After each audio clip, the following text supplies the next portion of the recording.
Well, good evening, ladies and gentlemen. Hope everyone's doing well tonight. Happy Thursday. Week's almost over. So, for anyone who missed it last night, you missed about 50 minutes of me raging out at the end of the stream, basically trying to defeat the absolutely silly truck section that exists at the end of Chapter 9. I kind of suspected Chapter 9 was going to turn into what it turned into. It's why I almost didn't go and do it last night. I probably should have done it as soon as we got to it. But basically, Chapter 9 turns into, you drive to Yokohama, you immediately get into a fight, basically, after a couple cutscenes. You immediately come out of that, and get another set of cutscenes. And then you go into the game's on-rail shooter section, where it just, oh boy, it's very frustrating because you use the heat eye function, which is supposed to help you aim at enemies, and if you get a headshot, you basically one-shot the enemies. The problem is, even if I'm like perfectly heat-eyed on their head and you hit that triangle button, you will miss a lot the headshot. I honestly don't know how they made such a poor shooting section, since they basically rebuilt the game from the ground up. I had the same problem in Zero. The shooting section is probably the worst section of that game, and the game will offer to turn the difficulty down on that section for you, but I believe it actually negates your achievement then for beating the game on that difficulty, which is a bit of a problem. But I finally made it through after about 50 minutes of me raging my poor mind out of my skull, basically. And so we picked up the end of Chapter 9. So we're now in Chapter 10. We're going to open up with the opening Chapter 10 cutscene, and then we'll get into Chapter 10 stuff. So we only have Chapter 10, 11, 12, and 13 left. 12 is another tunnel section, basically. You go into it, you plow through it. There's no deviation. It's basically you're doing it, and that's all you're doing while you're doing it. So there's no sub-stories or anything like that in Chapter 12. And then you go into Chapter 13. So Chapter 13 does have a, point of no return section, basically. So my plan is to do what I can to get through what I can. Maybe do work a little bit more. Hopefully Majima will reactivate now that we're in Chapter 10. I'm hoping that that'll happen. So if Majima is active again, we're going to go train with Komaki, and we're going to go... Oh, sorry, here's the opening cutscene for Chapter 10. So I'm assuming, yep, Yuko Nishikiyama, that's his sister who died. He did all that shitty stuff to try to get her back. And the game froze. Cool. Great timing, game.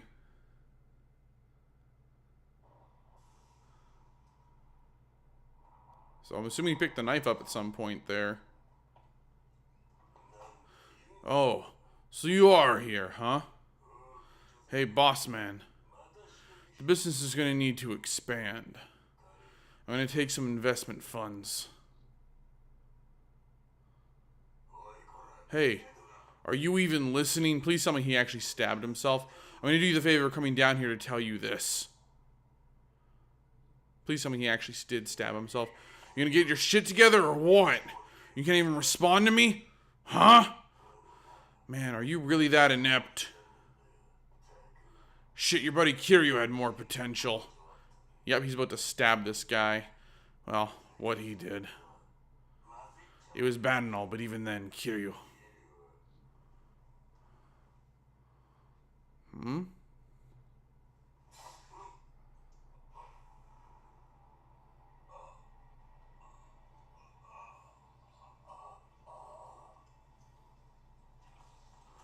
Didn't stab himself. Stabbed the other guy. Who did you say was inept? Who do you say has less potential than Kiryu? Here's a gift you can bring to hell with you. The man who killed Dojima. It was me. Yep, he basically lost his mind, and don't forget it.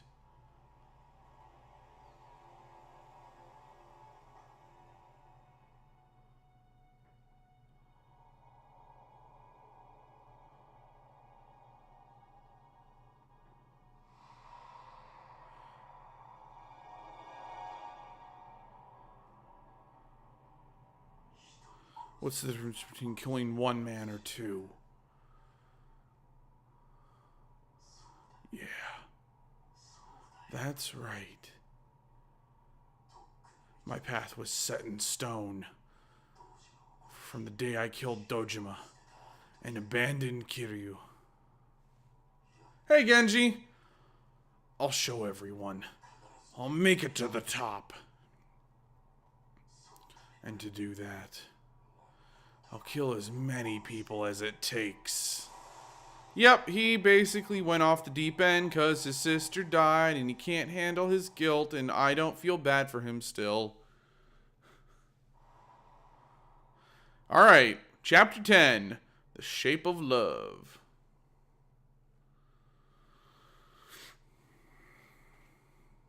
Hope you're doing well tonight, Genji. How's Danganronpa going?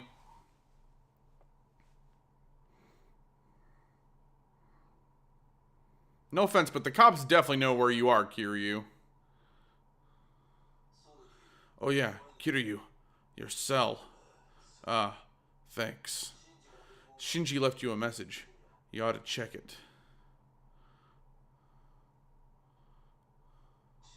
This is Shinji. I wrote a Nishiyama family discussion. Niski is getting info he shouldn't have. Someone close to you is talking. Be careful. Date-san, can you take me to the florist?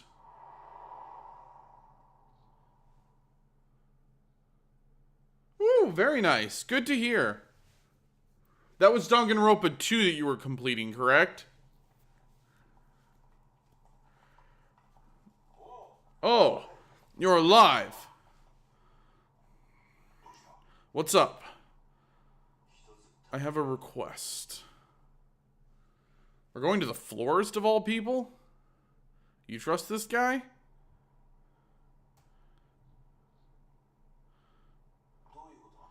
What are we doing, Kiryu? I should have realized it sooner. When I went to Utabori, Niski called me there. He'd figured out my every move. I see. And if the dead body wasn't Mizuki, then how do you know about the pendant secret? Yumi is missing, and Haruka has never even met Nishikiyama. Then, here it is, Kiryu. Footage from Serena. Can you show me 4 days ago? You sure? What? There. Play that back. We're heading out. See you later. Yep. Reina, after apparently getting bitch slapped by Nishikiyama after he abandoned Kiryu and screwed Yumi over, apparently, I don't know, fell in love with him and has been helping him, question mark?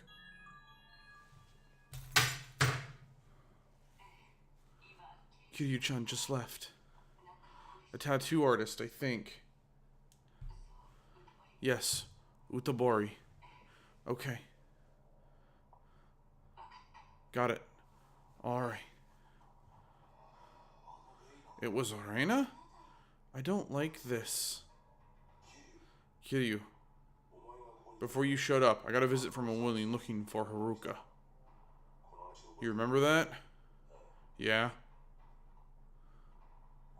It was her. Date-san. Let's head to Serena. So we're about to, what, go interrogate Reina of all people?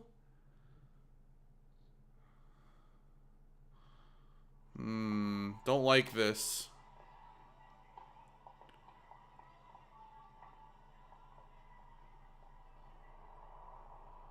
Definitely don't like this. Well, I'm glad you had a good time with Danganronpa, Genji. Oh, this is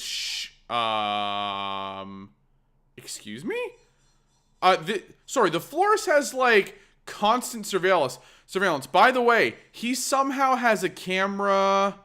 Ooh, let's see. Probably right around where that TV is somehow. He's got a hidden camera in this wall panel somewhere. That's the angle he was filming at. And yet he didn't notice that she got attacked? Question mark?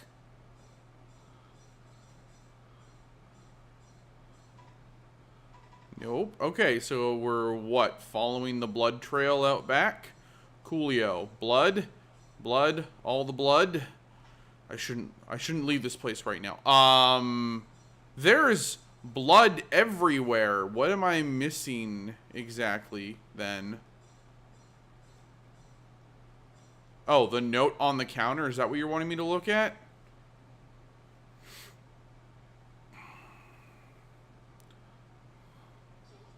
Kitty-chan, if you're reading this, then you must already know.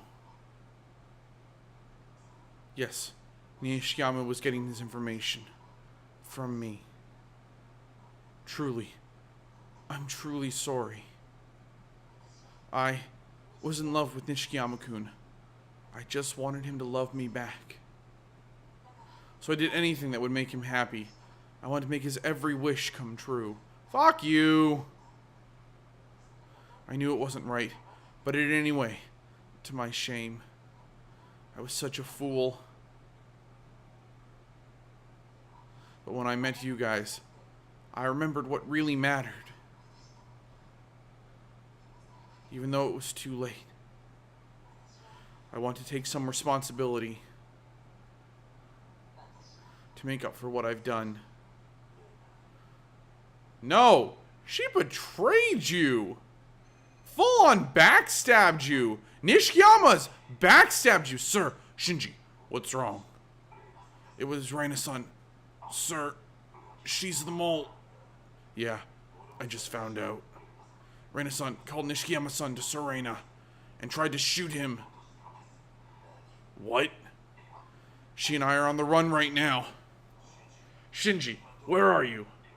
I'm not really sure. Millennium Tower? I can see purgatory. Hold on, Shinji. I'm on my way. Don't you die on me.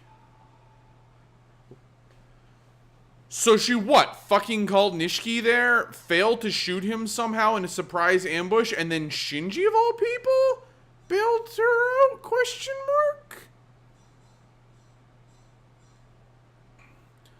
Mister, please come back safely. You're no help in that. Neither are you. You can leave her with me. Come on, don't worry about us. Every time I've left her with you, you have failed to protect her. Bullshit should I be trusting you.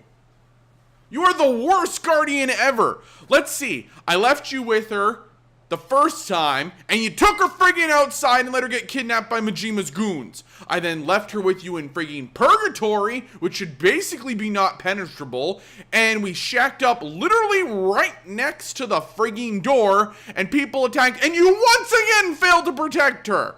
No! You are the worst person to protect her. Watch this. Watch this. I'm gonna come back, and he's gonna friggin' lost her again!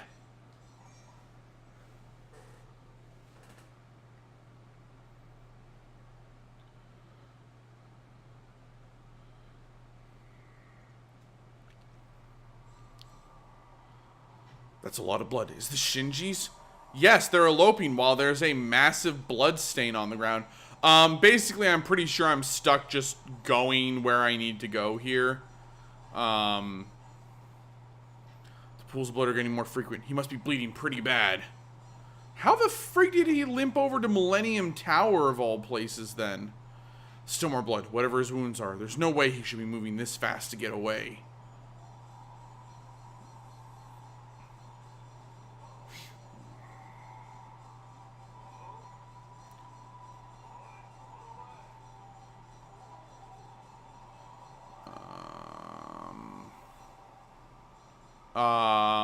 Pools of blood?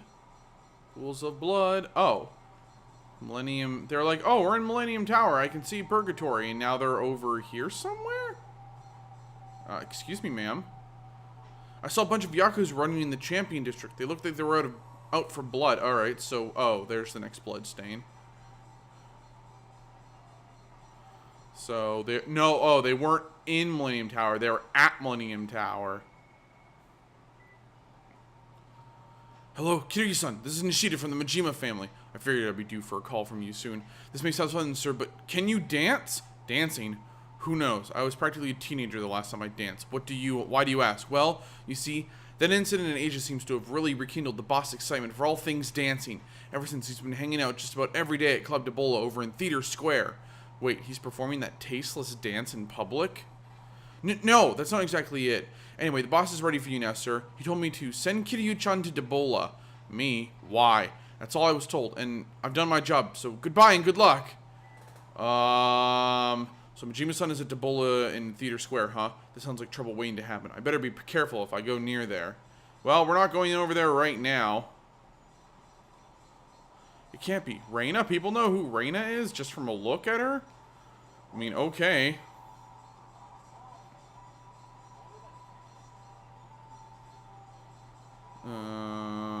Nope, don't want to fight you guys right now.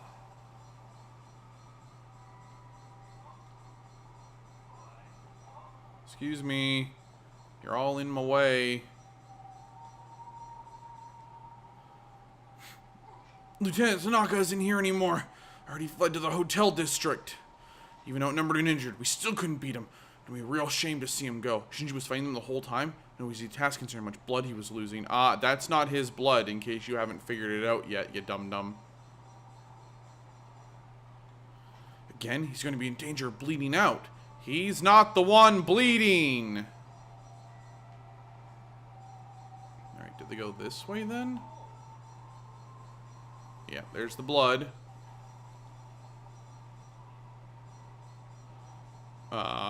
Cool. Yep, we're going in giant-ass bullshit circles, game. Literally could have cut across here, but no. Oh, that's right, the hotel district. That's over here. So, over here. Yes, phone call. It's me. Where are you? I'm in an abandoned building near Purgatory. It's behind the batting cages. Got it. I'm heading there now. Hurry, please. Don't you die on me, Shinji. What about Reina? We're not going to worry about Reina? Fine. I'm not... Personally... No offense, she's almost getting what's coming to her. Multi-tenant building. Okay, cool. Random-ass building. This is not... This is behind the batting cages. This is not... This is... I guess this is behind, depending on how you're looking at the building. I would definitely not have been like, it's behind the batting cages. I would have been like, it's, you know... somewhere else. Am I close, Shinji? Alright, let's go do it. Shinji was swimming in this building. I need to find him quickly. Alright, let's go try and save Shinji from not dying. Sir, I'm heading up to the roof of the building, but it's only a matter of time until they catch up to me. I know, I'm trying to reach you.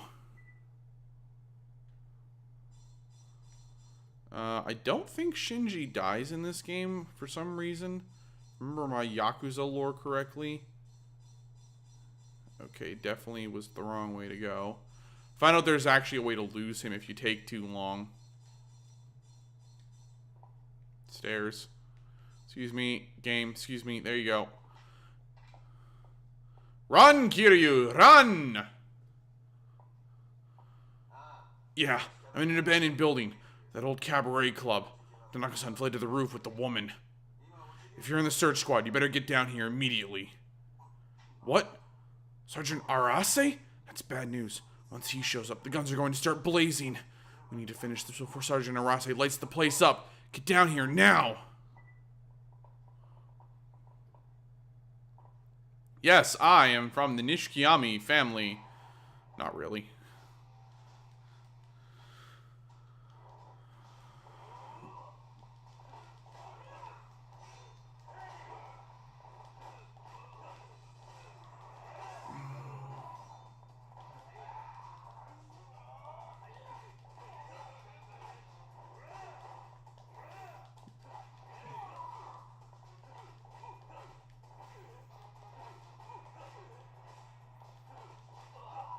Oh shit, I have like 500 levels of XP almost. Well,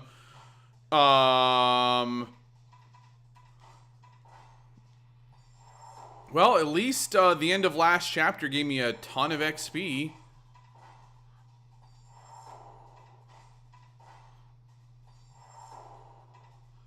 Essence of Overrun. Tear through enemies with only during climax. Square, square, triangle, then triangle near 4+ enemies. Essence of Finishing Blow. No. Time for Resolve. Okay, cool. So I have 1, 2, 3. 1, 2, 3. Cool. So we're 5 abilities short, and then I have to get through all of that crap.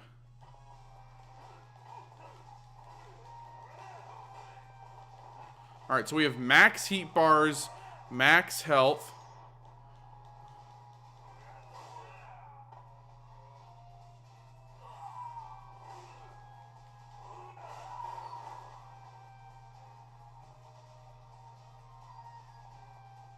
Hold on there, game. There was something back here. Oh, free toughness Z. Alright. Look, free is free, man.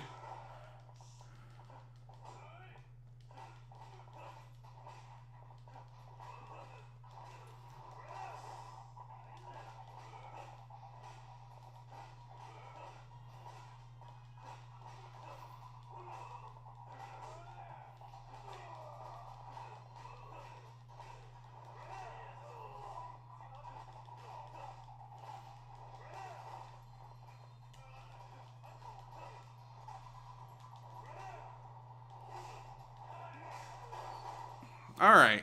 Just gonna punch my way up to the top of this building real quick. Do do do do do do do do do.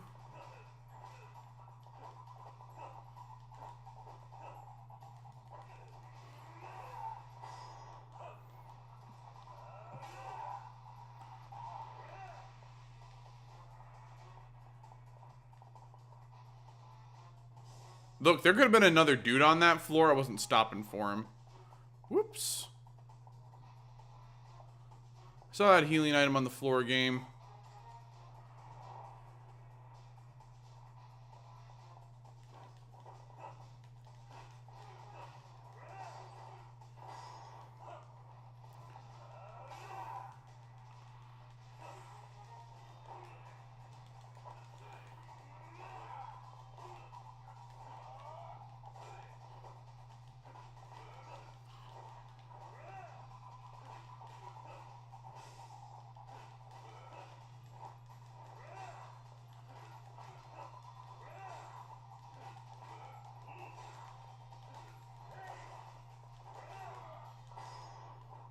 Didn't mean to do that, game.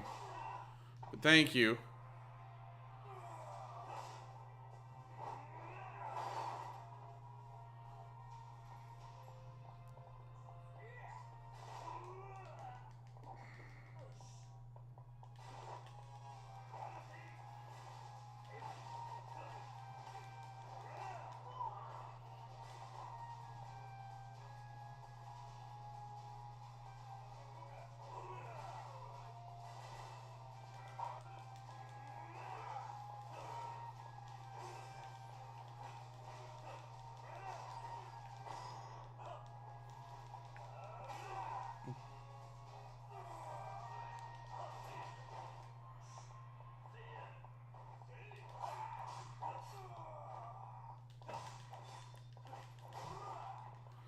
Okay.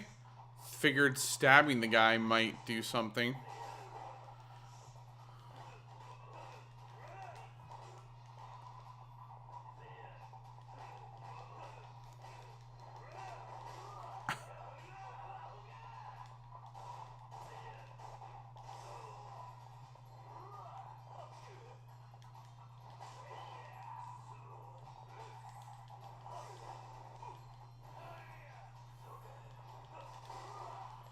Dude is literally not going down to hits.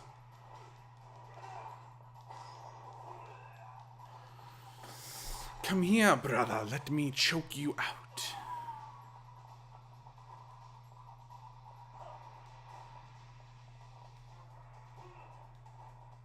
Really? Wasn't close enough, game? Really? Hold on, let me get a little closer this time. Out of my way.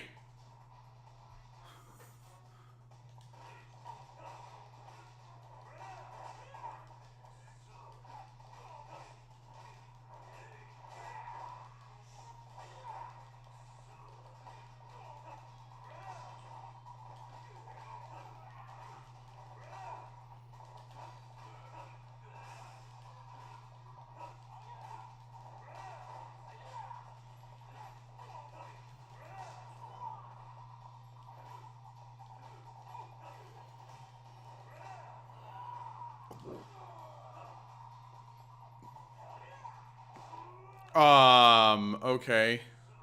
Should have dodged there, I guess.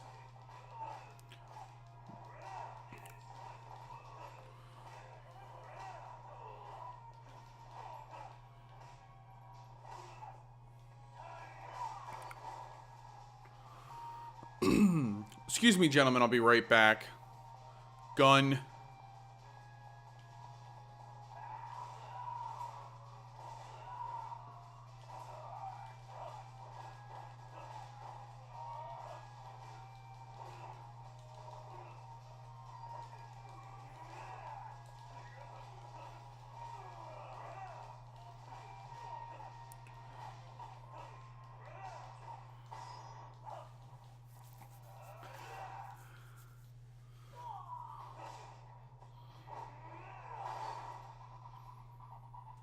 That's how we do it.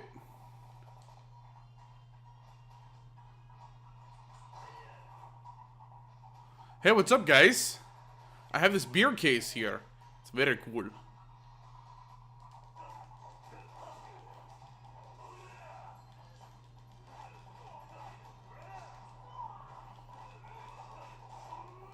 Ah, damn it. I thought the other guy had died already.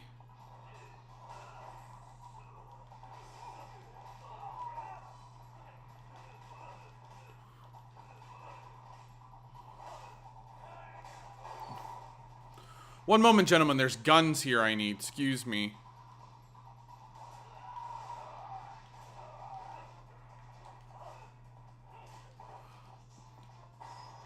Come here, buddy. I'll take that. Thanks. Oh, we got 85 XP again, which means I get another level. Oh, do I lose my baseball bat now? Hold up. That's my used up gun. That's where I need to go. So right over here should be another gun. Gun. Let's get Essence of Overrun. No, we want Heart of a Champ. No, Time for Godspeed. Yeah, so now I have all the special activation-y things. Use that Toughness Emperor. Give me some health back.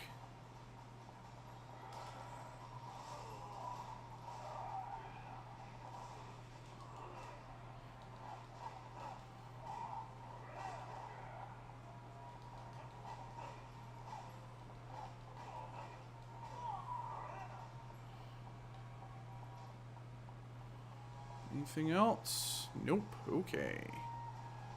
Gotta keep going. Ah, hello, gun guy. Boom! Stay down! I got time for you and your punk assness right now. Yo, that's a stamina royale. That's nice. So it looks like exploring a little bit in here will give you some nice healing items. Stairs. Hold on, Shinji, I'm coming! Thank God we're not actually being timed right now, by the way. I'd be in real trouble if that was the case. Oh, they took my gun away.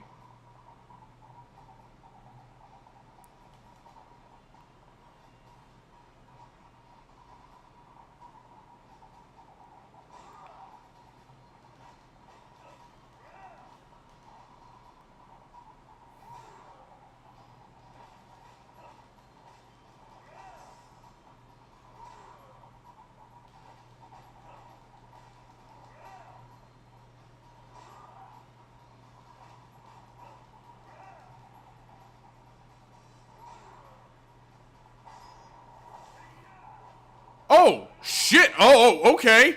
Yeah, that's way better than how I was doing that.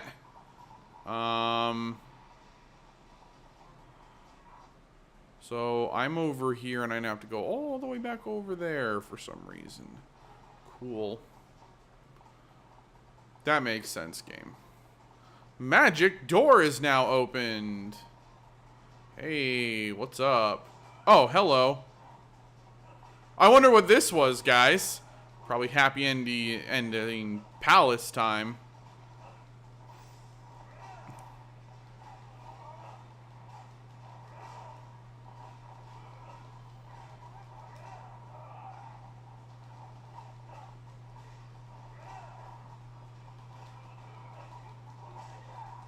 What?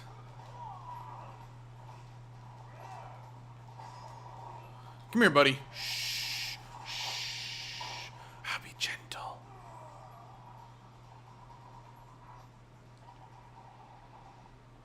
Anything? Anything?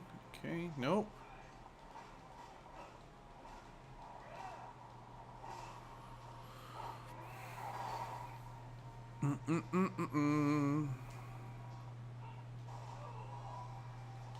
Dude's got a shotgun?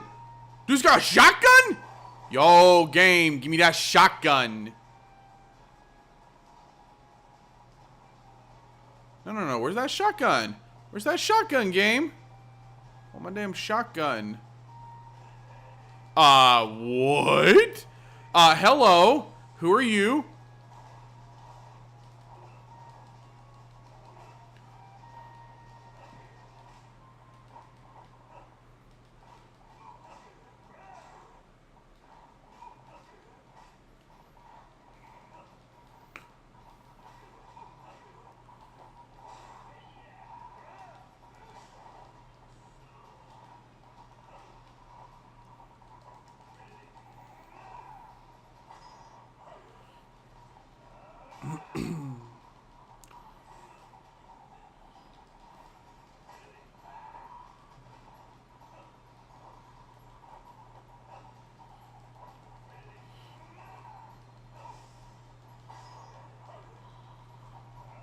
Bam! Stay down, fool.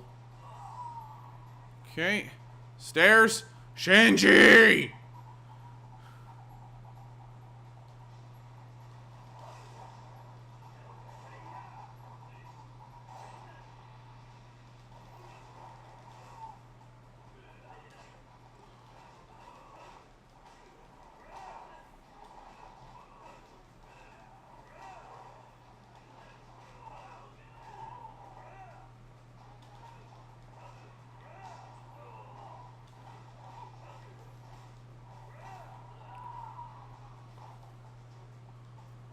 Jump over there.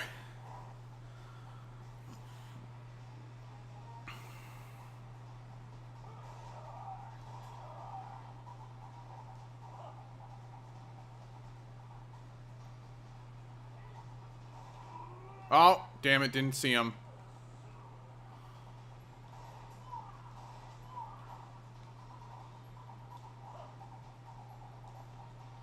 I wish you could pick up ammo.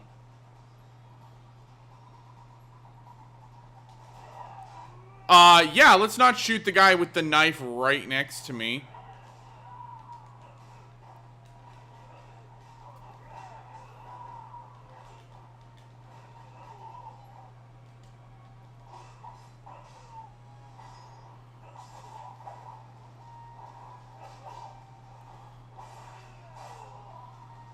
Yep, we just gutted a man like a fish. It's pretty rough.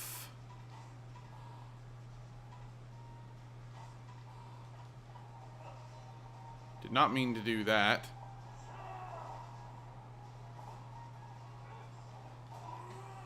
Are you are you kidding me, game?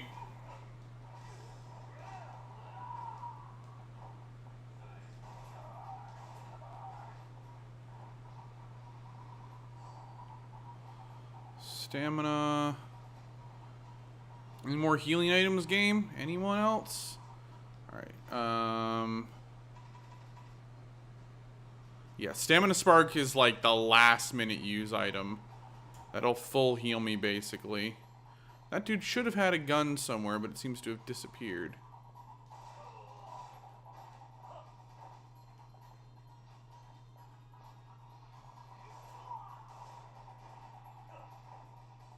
Oh, give me that shotgun, baby. Oh, yeah. I got a shotgun now, boys. Not so fun.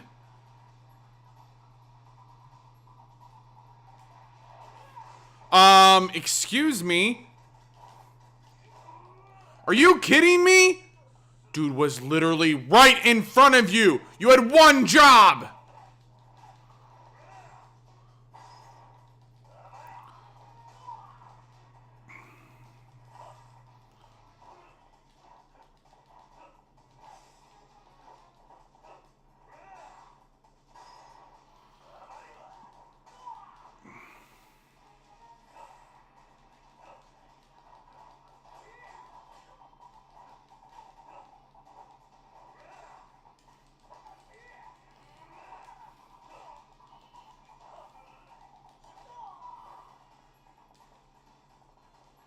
Where'd that gun go? Alright, magic disappearing gun. What about this gun? This gun's got 2 bullets in it.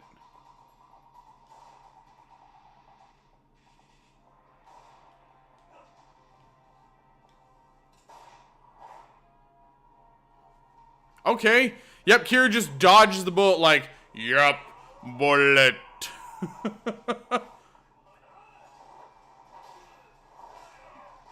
Yep. Cool, we did it. Go us. Wait.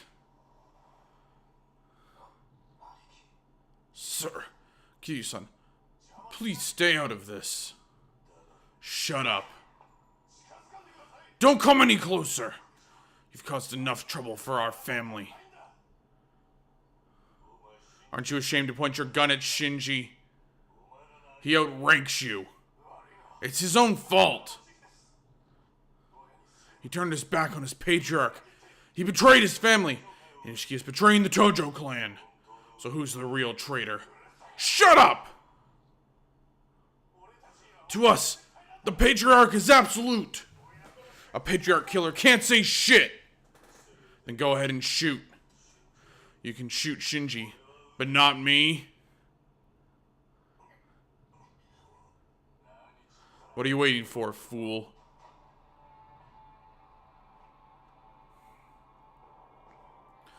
Kazuto Arase, sergeant of the Nishikiyama family, a Tojo clan subsidiary.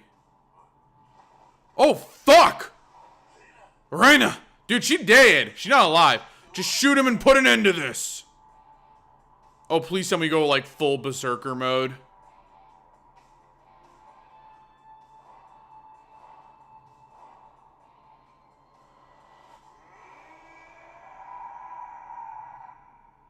Oh, we go in berserker mode, boys.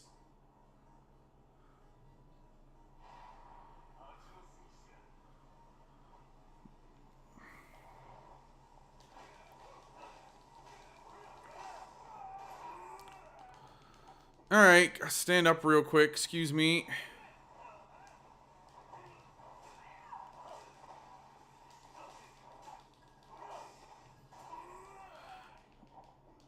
Stand up. Why is this pole doing, like, no damage?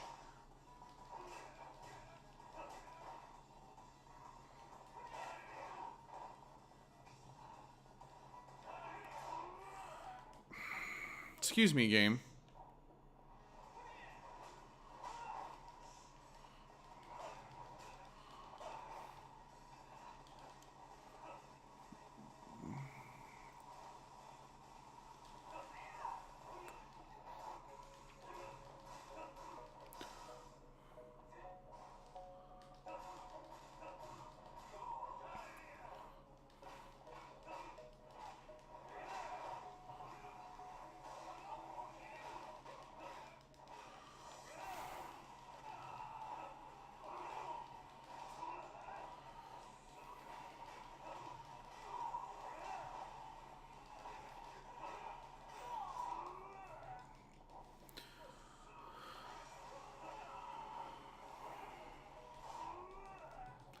Yup.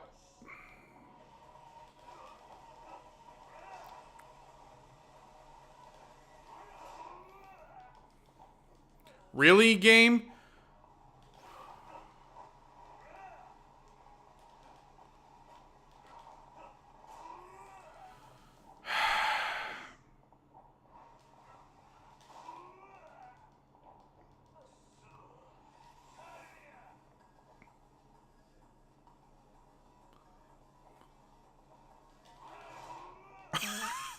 Are you kidding me? Dude is literally shooting me while dodging attacks. Well, I'm about to die. Thank God I picked up that stamina spark.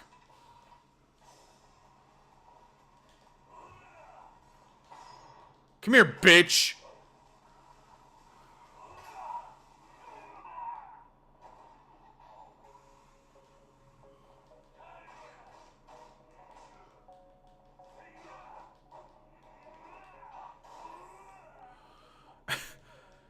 Can't guard in the middle of my attack animations game.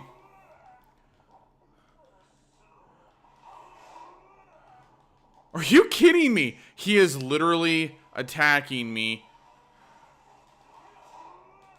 while dodging game.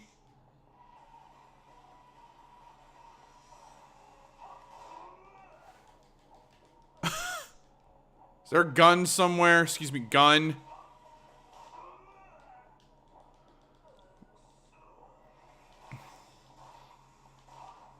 Oh, sure. And he dodges the bullets game.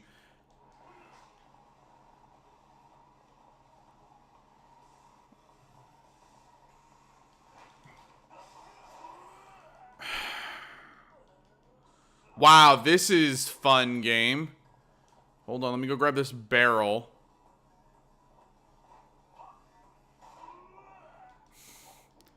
Yep, so of course the barrel gets knocked on my hand.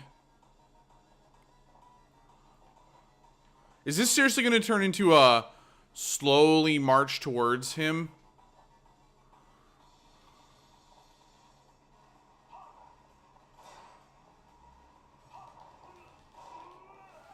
Are you kidding me?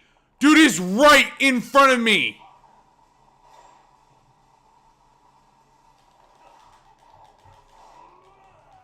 Are you kidding? He is being attacked, game.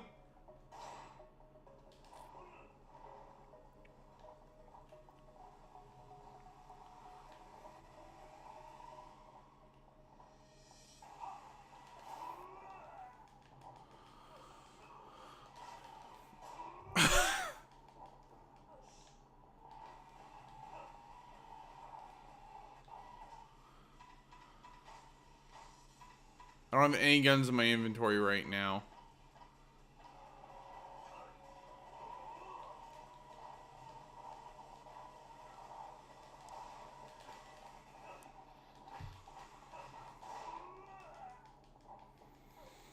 This is bullshit.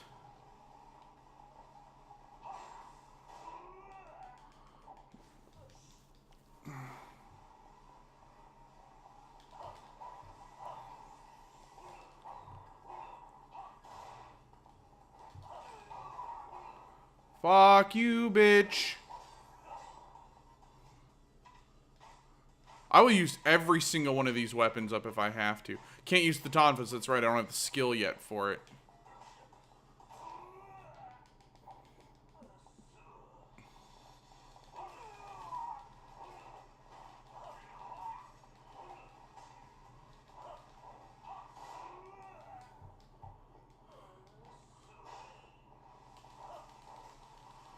Oh, fuck you, game. Oh yeah, he's gonna heal back to like full fucking health. Of course, he dodges in that style. Yep. Mind you, I'm performing resist guard, so I should basically take like no damage.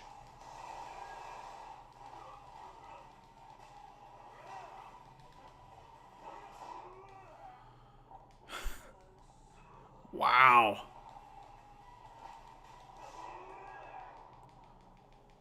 Yep, dodged perfectly back into the stance at point blank range.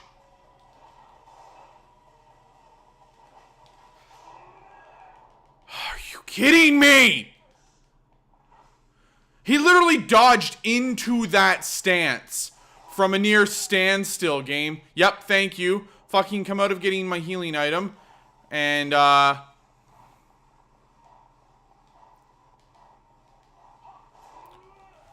Are you kidding me?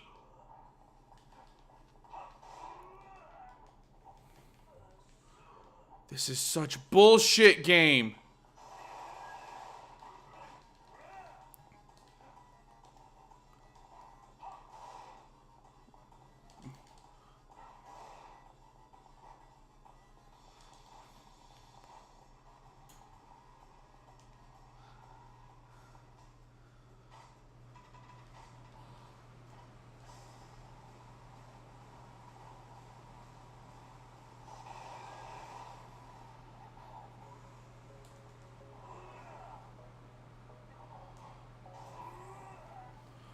Oh, come on, game.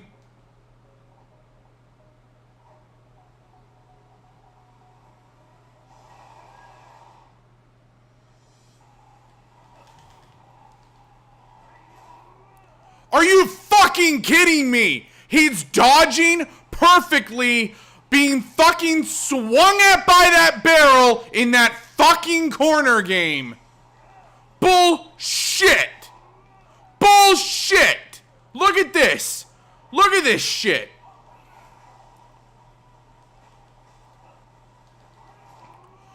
I am standing on top of him, game.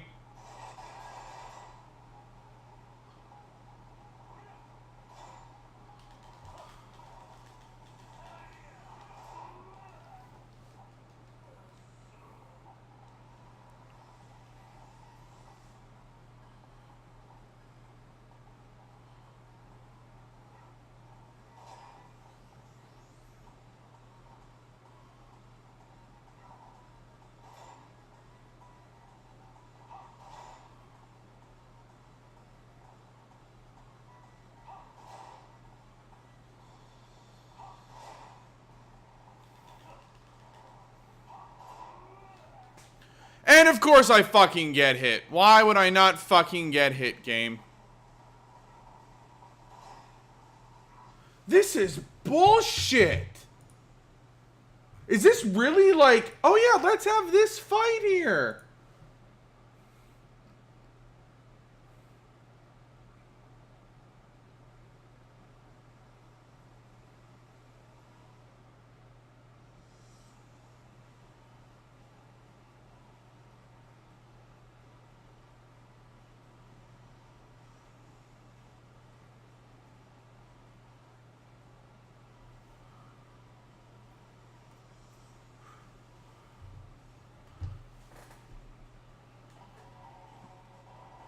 Alright, so apparently according to the guide, I'm supposed to use rush style to catch him.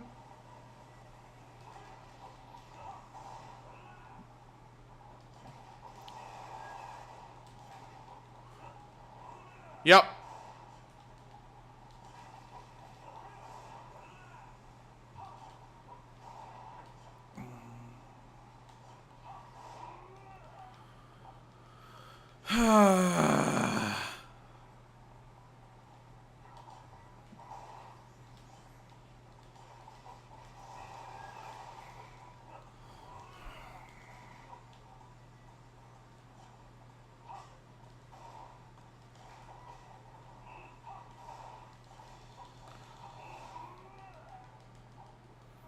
Yep, this is fun, game.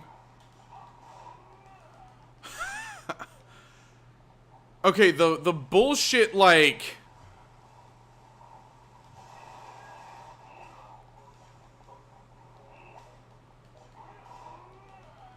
The bullshit is so strong, game.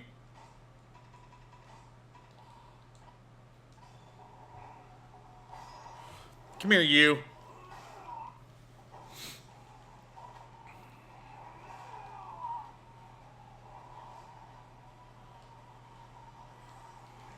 Come here, bitch.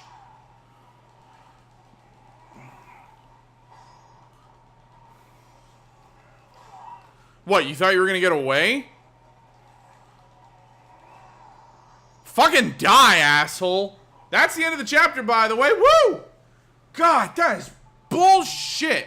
Look, I'm sorry. She's dead. And, like, I get it. She was in Zero. We should kind of feel bad for her. Honestly, I don't really feel bad. Like, she betrayed us. Nearly got Shinji killed. Nearly got us killed. I'm sorry. To the last. Shinji. Kazuma-san is with a woman named Akemi. She's my girl. Got it. Akemi. Sir. This is...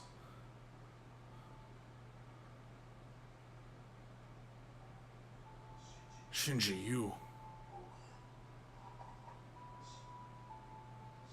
Shinji. Shinji!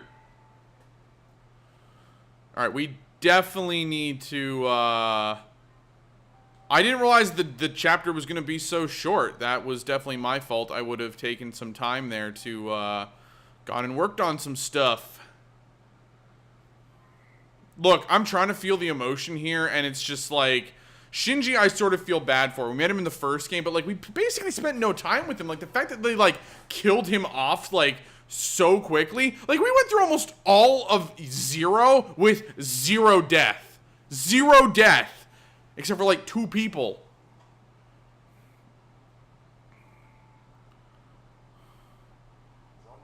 It's a real shame, Shinji and Reina. I had no one else to leave them with. I know. I'll make sure they get a proper burial. Yeah. Thanks.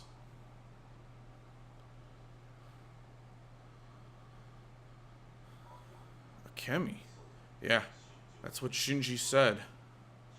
But there's bound to be tons of women with that name. She's a needle in a haystack. Well, even so. The Nishiyama family's Tanaka was quite a fan of adult entertainment. Were you aware, Kiryu? Sorta? There's a place he's been hitting up for a few years now. A soapland called Shangri-La, and the #1 girl there is Akemi. That makes sense. But hold on, this isn't your standard soapland.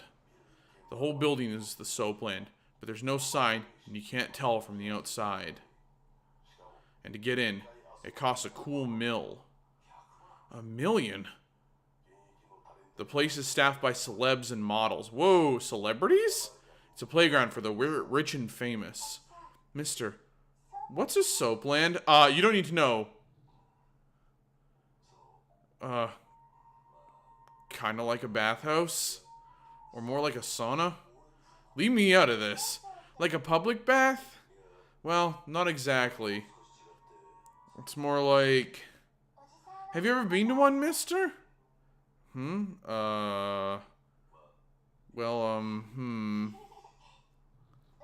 Gotcha. I know what it is. I've run through this town enough to know.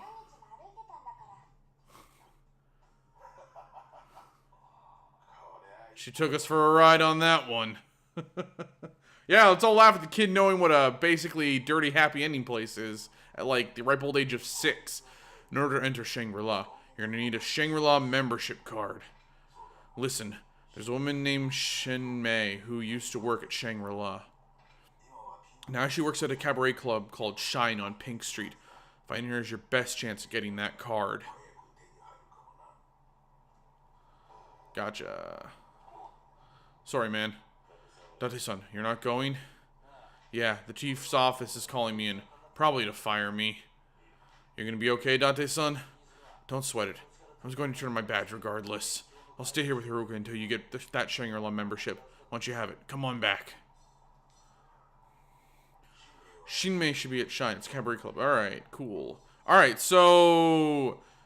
Blinky's definitely active again, which means I should finally be able to go and talk to Komaki? Maybe? Let's purchase some more abilities, shall we? Let's get, Heart of a Champion. And Essence of Crushing Elbow. Essence of Finishing Blows. We're almost there. One more ability, and then we finally start working on the tech tree. Ugh, tech tree. What? What?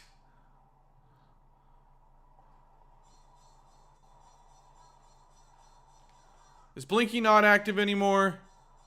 Oh, fuck.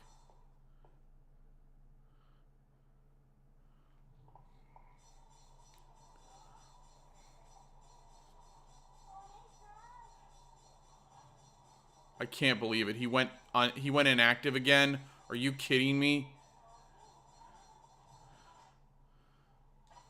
Well, I need to go stock up on healing items real quick. I guess because Majima's waiting for me somewhere? That's why? I also need to repair all my equipment. Like, everything's been used up. What was I looking for? Sub-stories. So I'm missing the sub-story where Haruka has to be with me right now from chapter 7.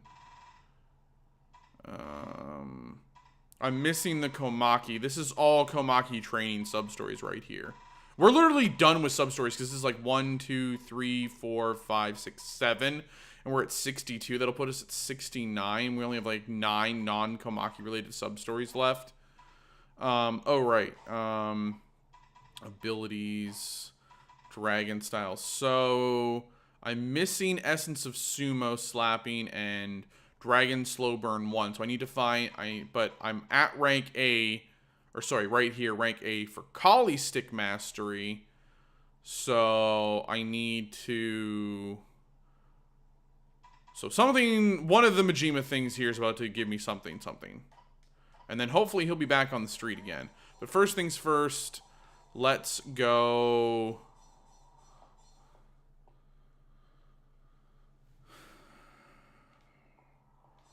Let's go repair our equipment real quick.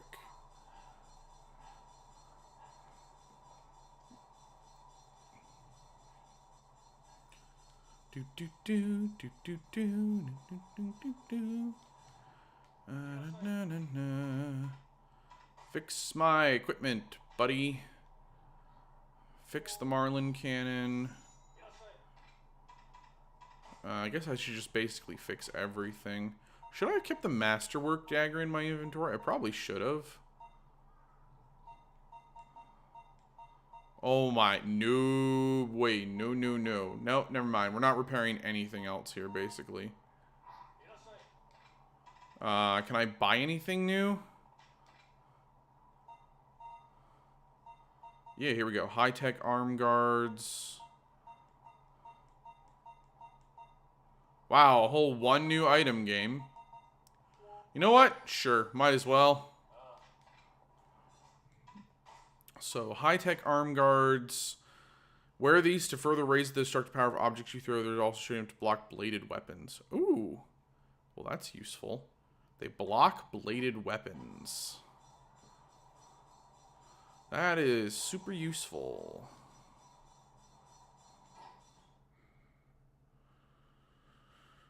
Okay. So yeah, Majima's definitely over there waiting for me, so we should probably go deal with him. Shine is where Rena is from. Well, Serena's gonna go to business because Reina's dead. I still have to go to the batting cage. Alright.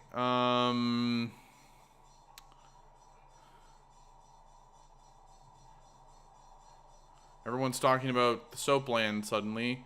Apparently for a place filled with celebrities and, like, the best of the best women, that's only for the rich and famous. There's a lot of dudes who know where this place is. No. That's not what I was looking for. I think we're going to take a quick hot second break and go work on some of the gambling stuff. I said I kind of want to try to get some more... I want to get the golden pistol. really soon, hopefully. But we're 24 completion points out. By the way, I still have that Joker card I need to go use behind the scenes on my own. Let me go... Somehow those dudes stopped paying attention to me. Not sure why or how.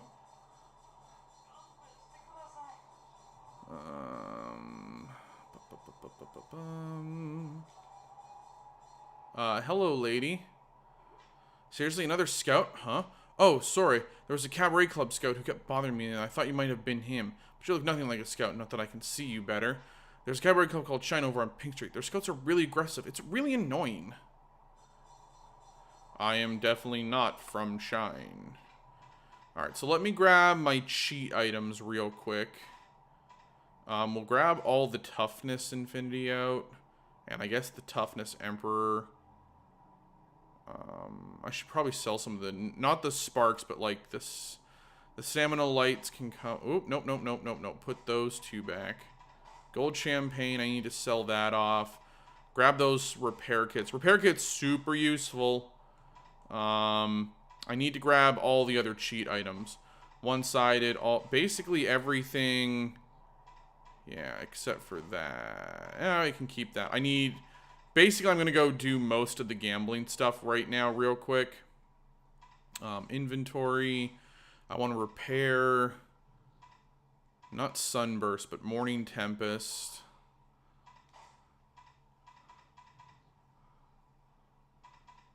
Goemon.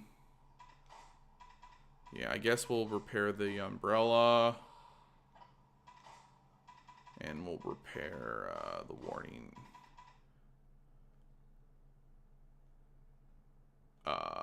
Hello, game.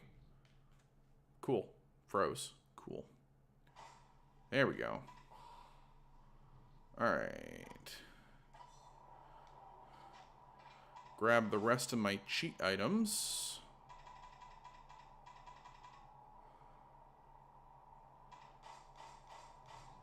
There we go. So I have all my cheat items. And, oh, I have the Mahjong one, which I don't need. I might as well. Yeah, I'm just going to toss the Mahjong item in my inventory for right now. No. Toughness light, you can come back. Mahjong tile can go away. Royal Joker, you can stay for right now. So, we're going to go. Sorry, I got to talk to this lady here. Hello, ma'am.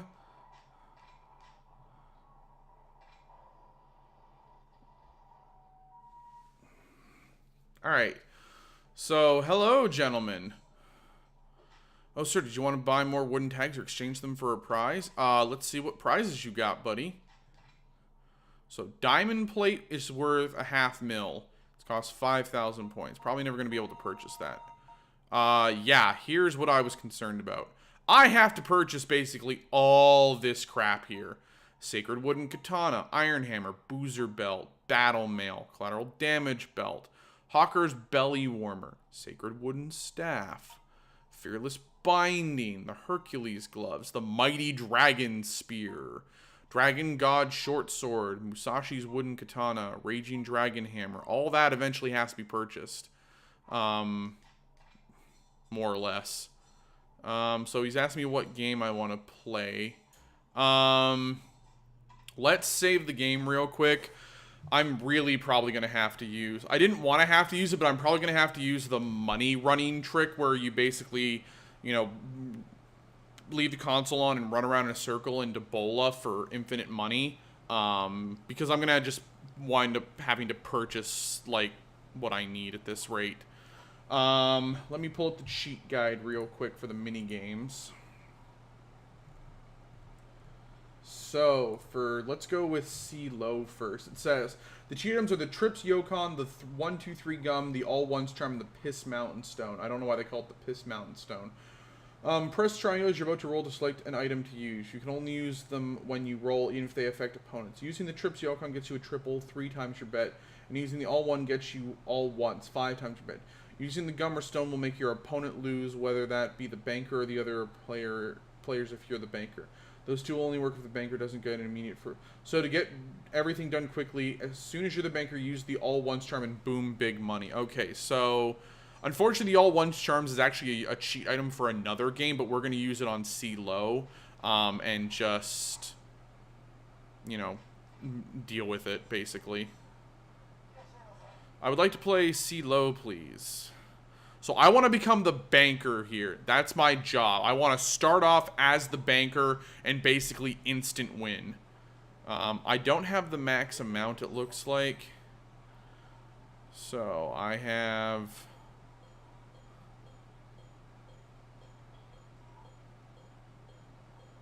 This is determining who's banker.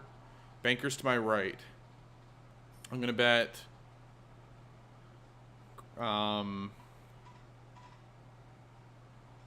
what's the max? 1,000? Alright. We'll bet 1,000. So banker rolled a 2-3-6, which is not a hand. Rolls a 4-5-6, which is a hand, I believe. No, 4-5-6. Automatic win of 2 times your bet. That's right. So the banker won. That was unfortunate. That's exactly what I was afraid of. Cleaned me out. So we're gonna reload the game. As I said, I want to become the banker, and I want to make sure I have the max bet for chips, which is 2K. It looks like. I don't get 5 times my bet, which is 5,000 buckers in here.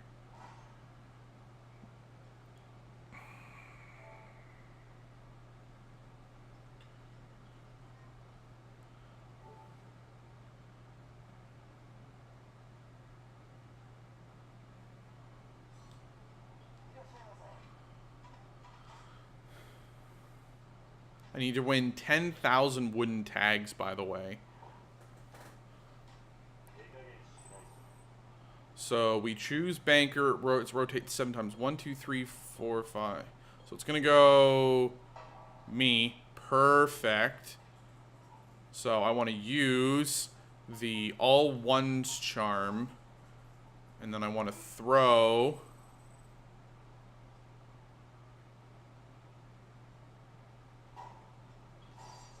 Ace out.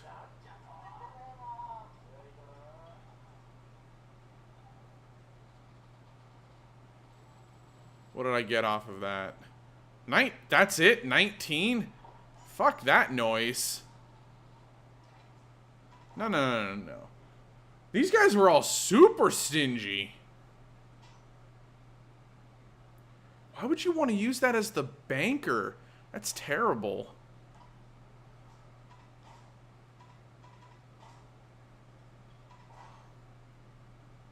That's dumb.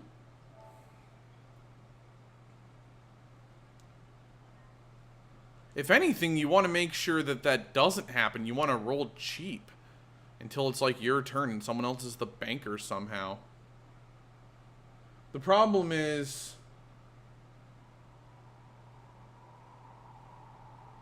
Ooh, where did I just load to?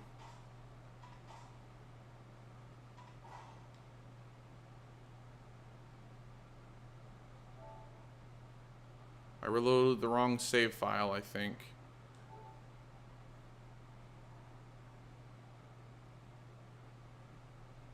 Yeah, there we go. See low.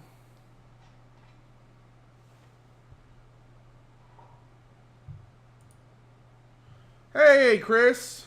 I'm doing excellent. We're trying to cheat at gambling games again. I was following a guide, and the guide's like, hey, as soon as you become the banker, you know, I am the banker. My turn. People bet really dirty cheap here again. So according to the guide, what I'm supposed to do is I'm supposed to use the all ones charm to make sure that I win this roll. But the problem is I only get 5 times my bet. The problem is in CeeLo as the banker, 5 times your bet is 5 times whatever everyone else bets. And everyone else is betting like a cheap mofo here.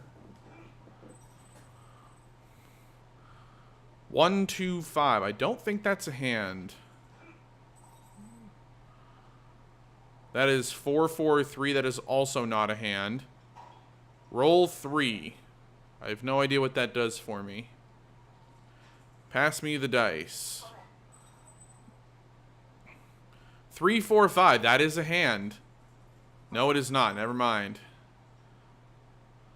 2, 2, 5. It's not a hand. No, it is a hand. Roll 5. Oh, right. So he gets a 5. That means he wins.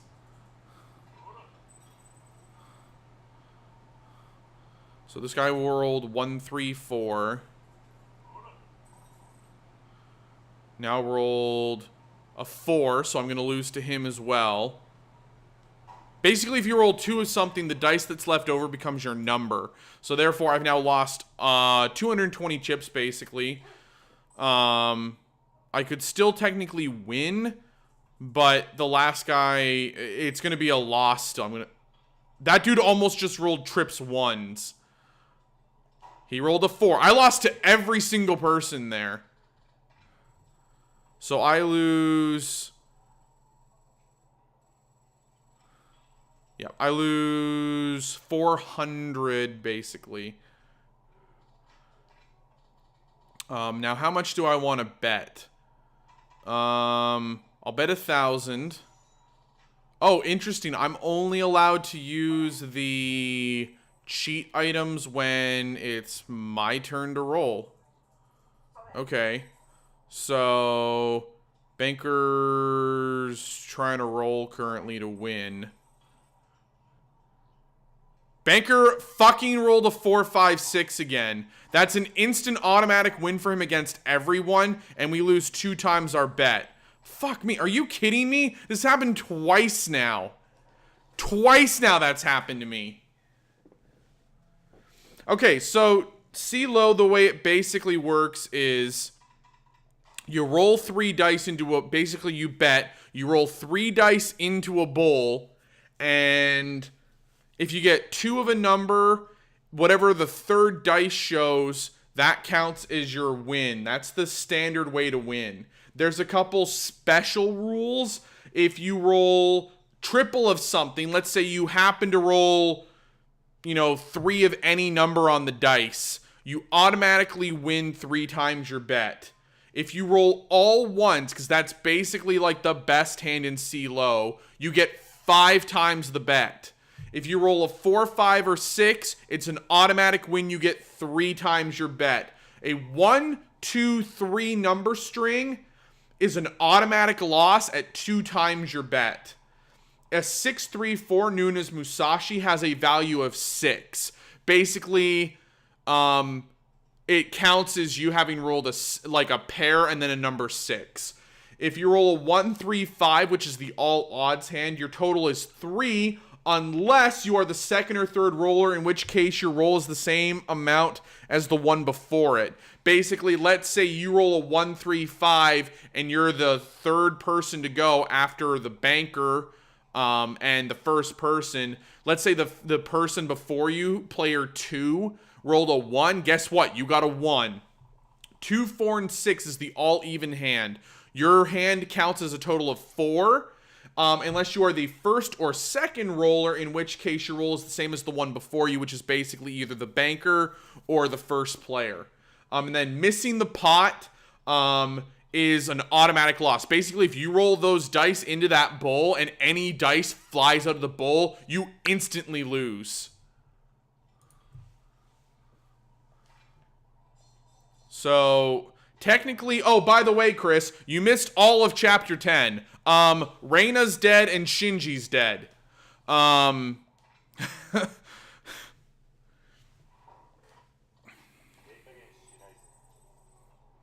So what I really want here is I don't want to be the banker first. I want to get it where I'm the banker again. So this isn't bad. I'm going to make sure the trips Yokon... A Yokon from a never heard of maker using increases your chance of getting the trips in CeeLo and Ochikabu. The all ones charm.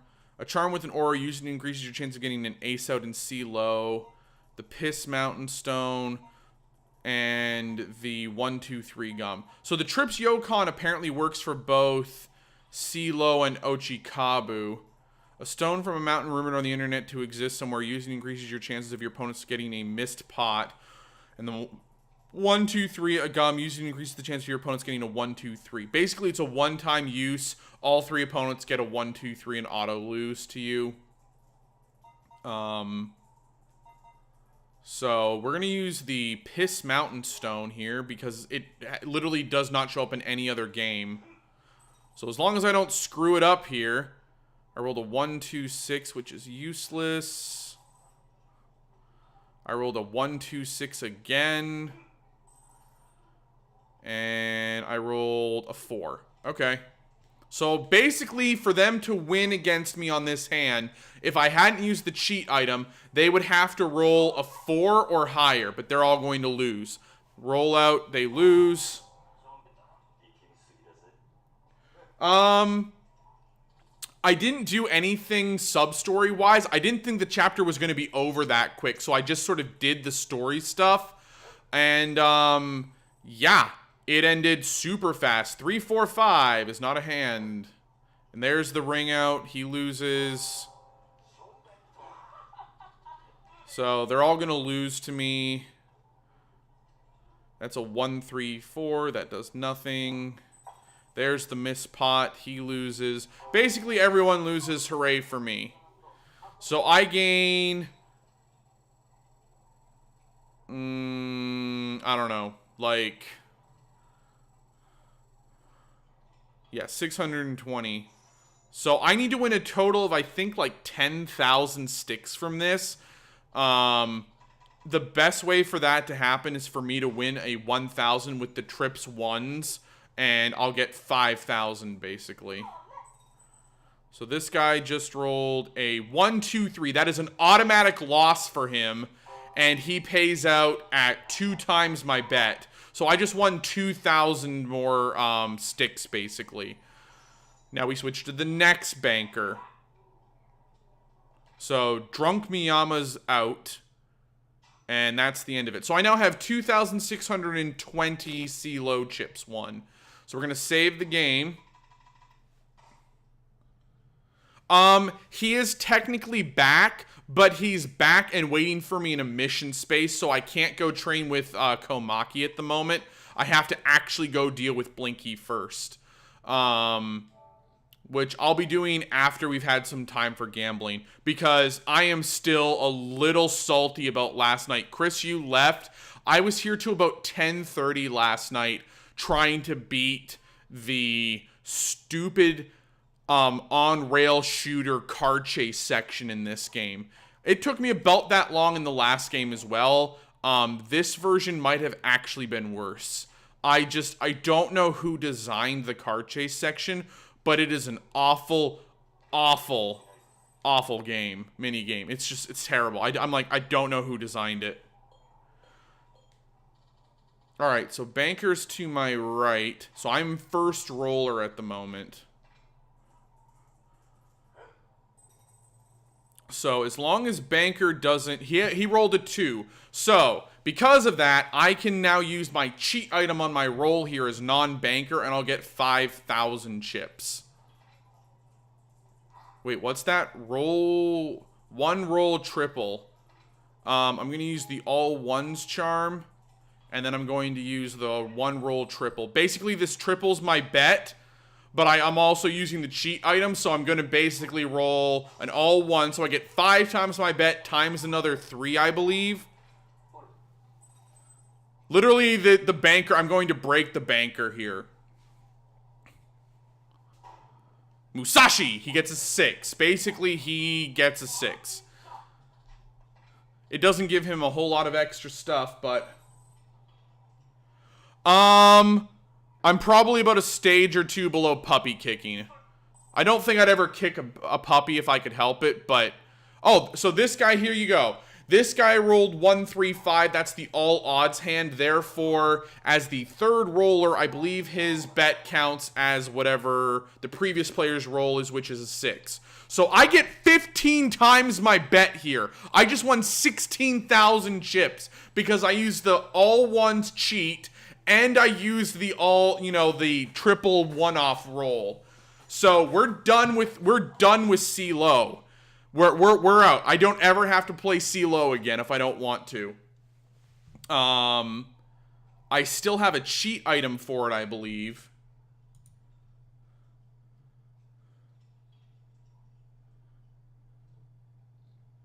So let's go to Chohan next. So the cheat items for Chohan are the Even Goro beads and the lopsided cigarette. Apparently I missed a story quest giver, a story vendor who has a chance to sell extra lopsided cigarettes in Chapter 3. There's a story-based weapon shop in Chapter 3 where you can purchase extra of the lopsided cigarettes for cheating in Chohan.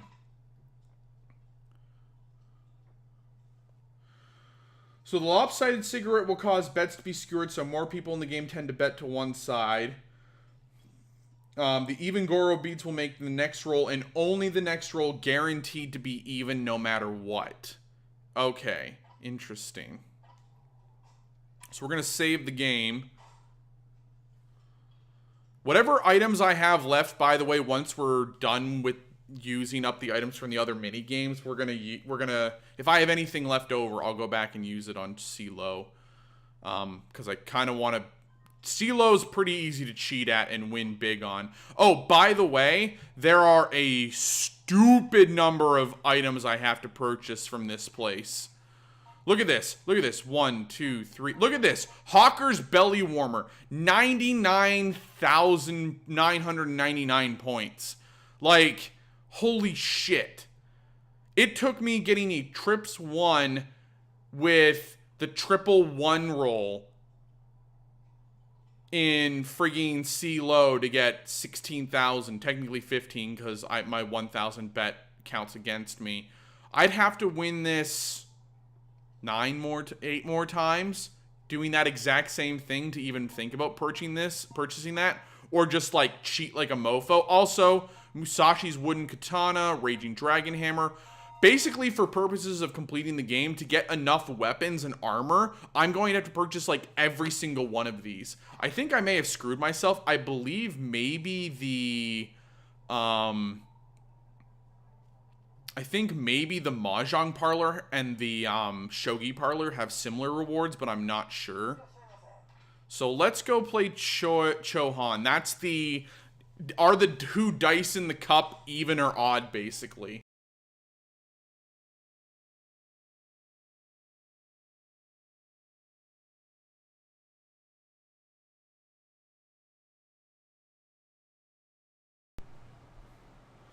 Well, I'm glad you felt better, Chris, after your 3-hour nap yesterday. That is good to hear. So basically, to catch you up on what you missed, I think you left right at the start of the truck section. So you left, I think, when I was fighting the Chinese boss. So I fought the Chinese boss character guy. We beat him down. I didn't die, thankfully.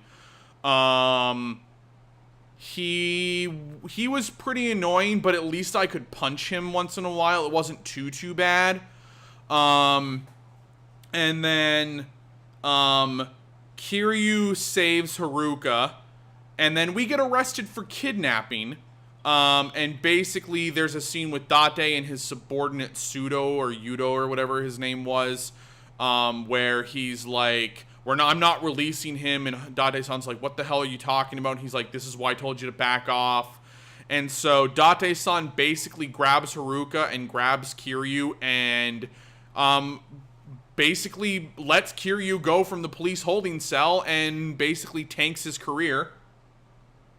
So then, of course, we're driving away and we get into the stupid rail gun shooting section, which, as I said, took me about 50 minutes, almost an hour to beat, because it's so poorly designed. The heat eye function, which as far as I can tell, should help you get headshots way more consistently. Even if I had my cursor like perfectly on their head, I would miss headshots. I got luckier with getting headshots randomly just by like randomly aiming at things than I did using the heat eye function. So after about an hour of that, and multiple times the game coming to being like, hey, we're seeing that you're sucking at this. Do you want us to lower the difficulty for you because you're super bad at this? And I'm like, no! I finally beat it. So I saved the game after that.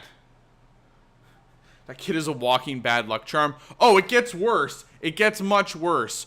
So we finally finished that. I saved the game. We started right at the start with the cutscene for Chapter 10 tonight, which is basically Nishikiyama in, I think, 1996, 97, somewhere in there. His sisters died because she didn't get the operation, even though he did all that super scummy stuff to try to get the 30 million, and the doctor basically tricked him.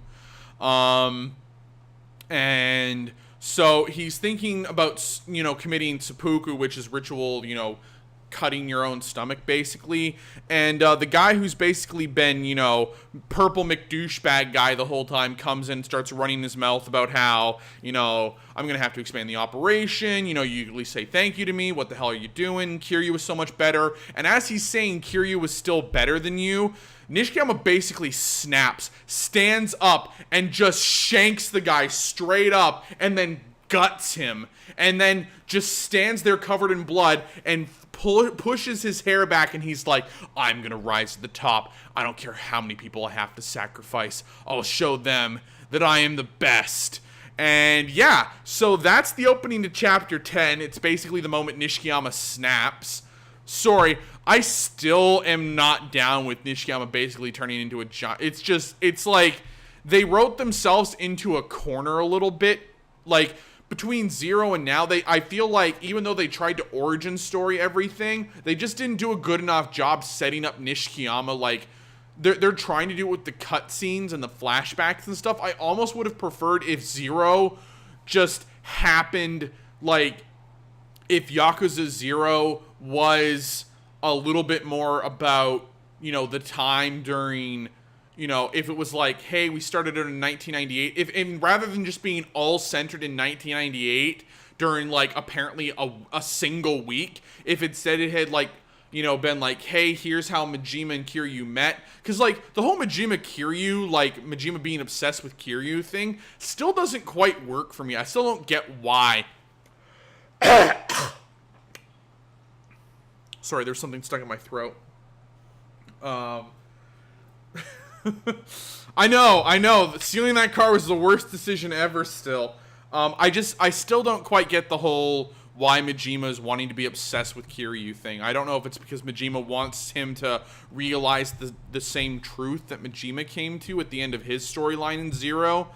But as I said, I'm not being sold on this whole Nishikiyama thing. Like, we never saw him interact with his sister, ever. Not once. Not once in Zero. Not once during any of the cutscenes. Like, at least if they had done a good job of being like, hey, here's Nishikiyama with his sister, but, like, we're not even showing her during frigging flashbacks. Remember, these guys are orphans that grew up at a sunflower orphanage, okay? Not once have they ever mentioned the sister until now, suddenly. It's like, suddenly, there's a sister! What? So anyway, Chapter 10 basically starts with, right after, post that cutscene, we're back in present day time, 2005.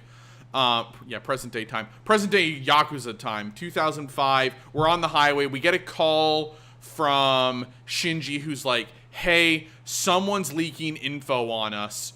I'm not sure who it is.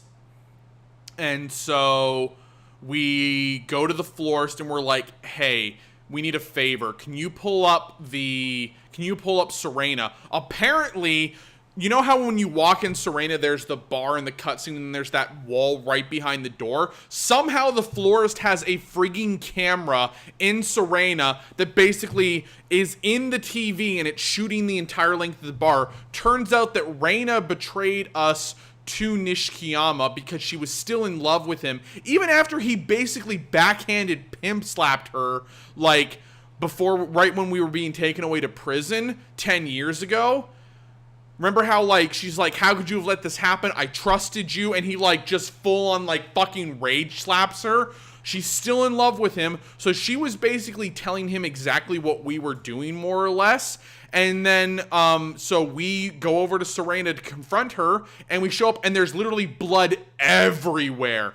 She left a note, basically meaning, like, I guess you figured it out if you're reading this note. I'm the one who betrayed you. You know, I was in love with Nishikiyama. I wanted him to love me back, so I was willing to do anything to make him happy. And then, you know, you guys came back into my life, and I remembered what was important. We get a call from Shinji. Turns out Reina called Nishikiyama to the bar and tried to shoot him. Apparently failed, because now Shinji is on the run with her, being pursued by Nishikiyama's family. So we go after Shinji to the abandoned apartment complex behind behind the batting cages. And we basically fight our way up the entire building. Like, this is straight up John Woo shit right here. Like, we're fighting our way through this abandoned, like, apartment building slash, there used to be a cabaret club there. Get to the roof, and we have this fight with this fucking bullshit 2 gun-wielding mofo. You would have been very happy with this, Chris. Yeah, I agree, like, I get, like, he did some, like, questionable stuff, and, you know, to protect the woman he fell in love with in Zero, I guess, he decided to basically become, like, this crazy batshit insane person. I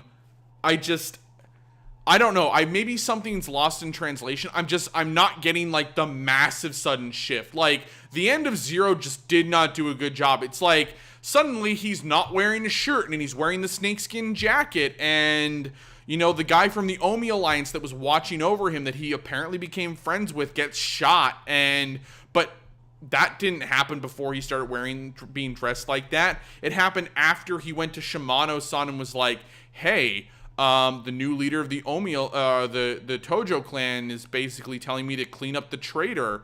And he leaves the gun with Shimano. Rather than shooting Shimano himself, after everything Shimano put him through, he leaves the gun with Shimano and lets the leader of the Omi Alliance get shot, which then kills his friend, and Shimano stays in power. It's like, what?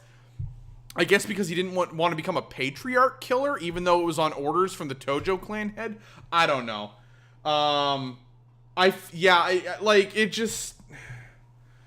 Anyway, we get to the roof, and we have to fight this lieutenant from the Nishikiyama clan who's dual-wielding guns. I apparently forgot that I probably should have switched to rush style sooner, but I beat everyone else down. I kid you not. I would pick a barrel up and try to beat this man to death in a corner. Literally, it's me swinging a barrel the full width of the corner. And they made the boss character able to dodge roll while the barrel is swinging, okay, around you, okay? And while he's roll dodging, he's shooting you in the back. So literally the fight turns into this. It's you try to attack him, he's dodging everything. Even if I didn't have a weapon in my hand either, this dude would literally dodge every single attack almost. Okay, and he can shoot while dodging. It's like, I'd like to be able to shoot while dodging. Excuse me? Like, it was super bullshit. So finally I switched to rush style after looking up in the guide, like, the recommendation. They're like, hey, try rush style. It's like the only way you're gonna catch him because the game is bullshit and basically makes him super fast and he can dodge while shooting you. And so eventually I finally beat him down. And so Reina's already dead. Literally, before the fight starts, you find Shinji. There's this random thug guy from the Nishikiyama clan, like, standing over him with a gun. Kiryu's like, hey, shoot me instead. The guy's like, no, I gotta shoot Shinji. He betrayed the clan. And Kiryu's like, and Nishikiyama's betraying the Tojo clan, but apparently you're okay with that. And he's like, it's not the same. The patriarch is #1 for us. And all of a sudden, this sergeant lieutenant guy shows up, and Reina is dead. Like, she's got, like, a bullet straight through the heart. She's got, like, 3 in the gut, 1 in her leg. She is dead. Reina is dead. We finish the fight up. Shinji dies from basically bleeding out. We basically followed him to this place by following a blood trail through town. And he died with a bullet wound in his gut. So Shinji's dead. Reina's dead. The Nishikiyama clan apparently took your advice, Chris, and was like, hey, guns are really, really good. Let's start using them. Because almost every single thug on the way through this place seemed to either have a gun, or if you didn't pick the gun up fast enough, they'd pick that damn gun up and shoot you. I did learn the gun disarm skill. The problem is the boss character is immune to gun disarms. So even though I had a gun disarm skill, the game's like, yeah, no, you can't disarm the boss character of his guns. Too bad. So it just, as I said, the boss fight was, in my opinion, super bullshit.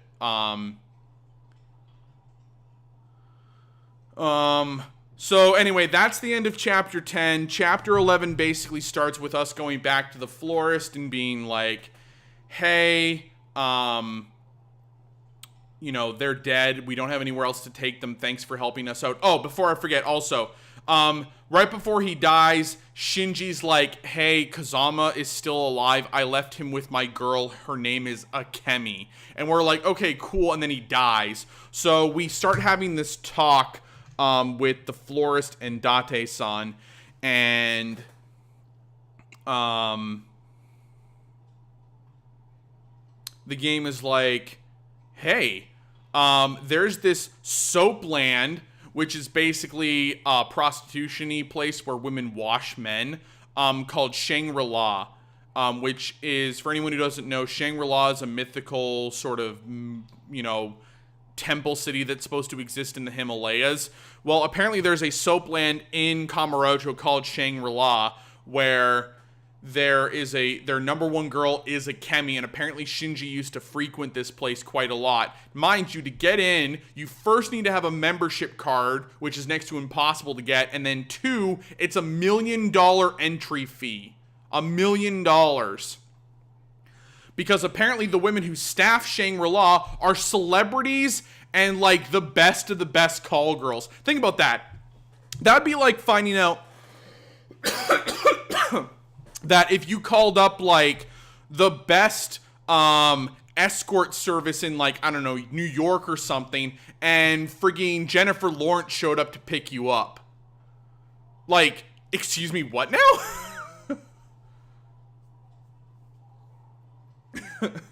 So, anyway, instead of heading straight for Shangri-La, and we have to find this girl who used to work there, I forget her name at the moment. She now works at Shine, where our bisexual lesbian hostess works. We have to go find the girl who works at Shine, who apparently has a membership card to help get us into Shangri-La. Oh, there's this really funny scene, though, where Haruka is listening. Mind you, we're all talking about this soap house and the women who work there with Haruka in the room, and Haruka's like, excuse me, mister, what's a soap house? And Kiryu's just like, it's like a bathhouse for adults. And he's like, or maybe it's more like a sauna. And he's looking at Date-san, and Date's like, don't drag me into this. And then she's like, have you ever gone to a soap house, mister? And Kiryu's like,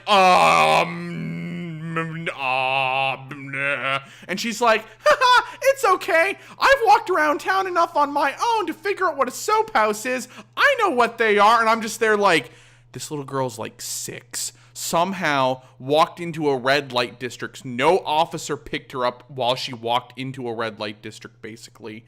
She had enough time to walk around town to look for her mom, has been shot, and knows what a soap house is at the age of 6? Like, holy shit. This girl lived in an orphanage most of her life. Never left. She should have, like, the most sheltered life ever, almost. Welcome. Alright. So, what are we gonna do?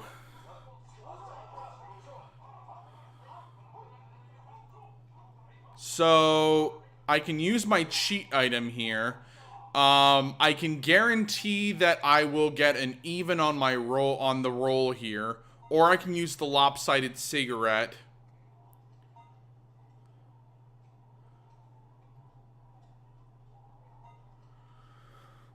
That'll push everyone towards one side of the game. The problem with the lopsided cigarette is it doesn't guarantee that you'll win. And I'm only allowed to use a single cheat item at a time. So currently, evens are betting 620 points.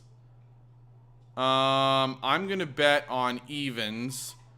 If I bet 200, which is the max, I'll get 299 payout back. If I bet on odds and I bet the max, my payout is 386. Okay.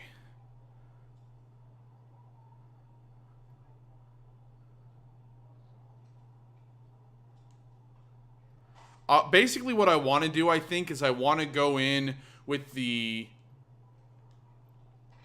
Let's use the lopsided cigarette. The gambler's bets are becoming very lopsided. We're going to bet in on odds. And it's odds. Cool.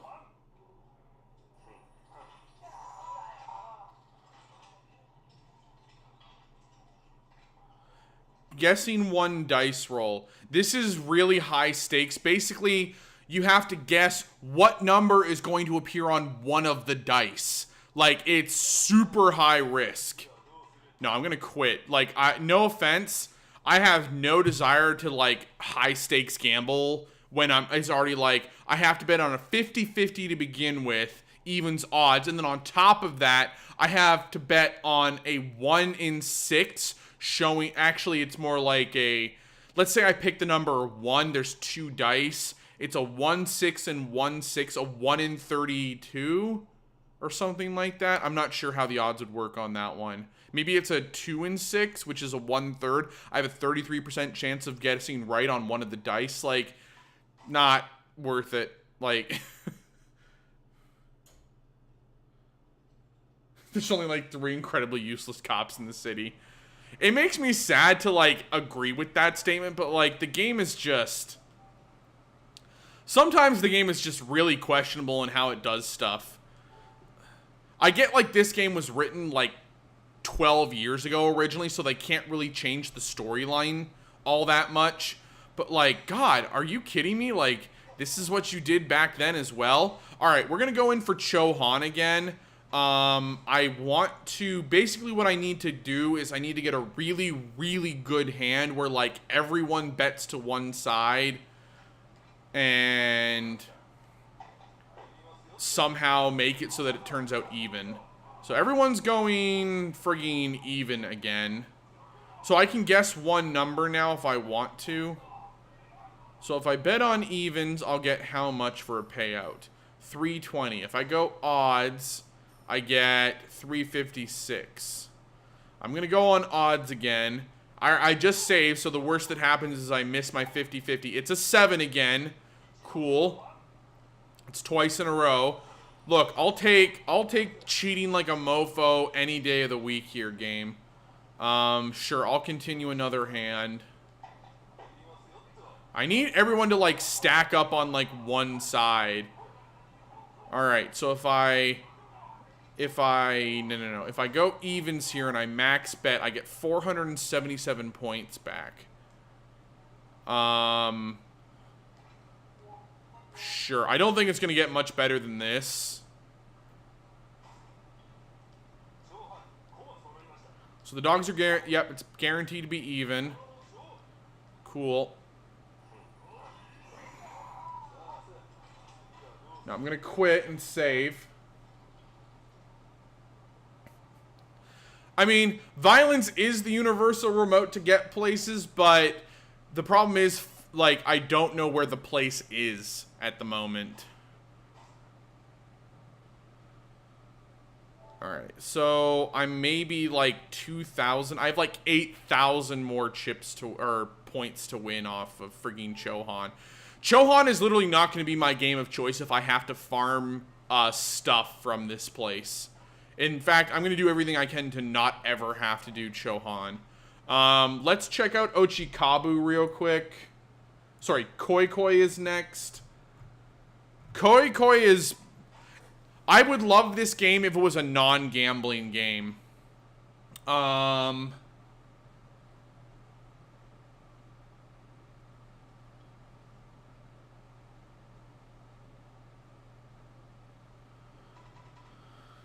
Um...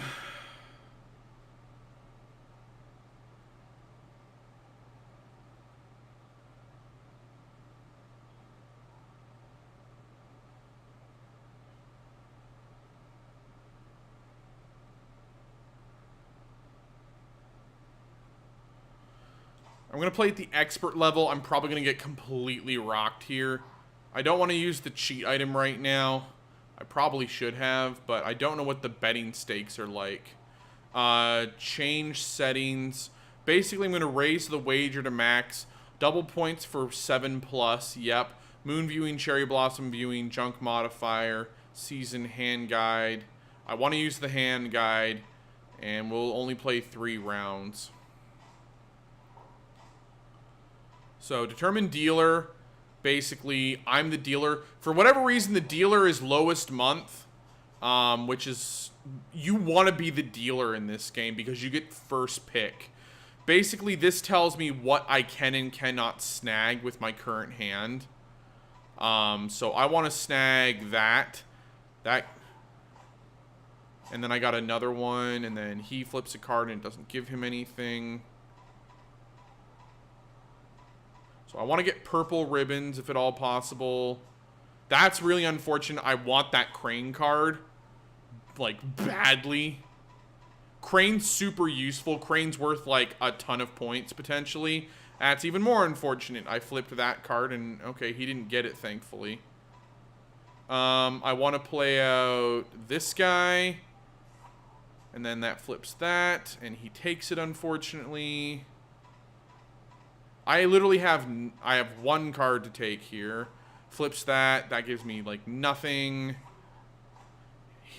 That's really bad for me. He's taken a bunch of, like, high point important cards. The deer and the flying gulls are really, like, useful. Opponent's close to a ribbon hand and a junk hand at the moment. So I'll toss down that. I don't need it. I take that. You're close to rainy 4 lights, 3 lights, and poetry. Let's take that. That flips that. Rainy 4 lights. Rainy 4 lights is like one of the best hands in the game, basically. I'm going to call Koi here, basically. Oh, shit. I didn't mean to do that. Fuck me. Calling Koi, basically. Oh, I got poetry ribbons as well. End season somehow. No idea. So now I get 24. So I win. I now have 24 points, basically. I got super lucky right there at the end, by the way, about winning that. So let me show you the hands. Basically... Rainy 4 lights is like the 3rd best hand in the game. The only way to make Rainy 4 lights better is 5 lights. Because Rainy 4 lights is exclusive from 4 lights. You can't have both. You can only have 5 lights or Rainy 4 lights. Or 4 lights and then 5 lights potentially. But I don't think you can get all of them at the same time. It's basically next to impossible. So I'm dealer again this time. My opening hand here is pretty shit-tastic at the moment. Like, I can't go after that red card right there in the bottom right-hand corner. That's part of the range.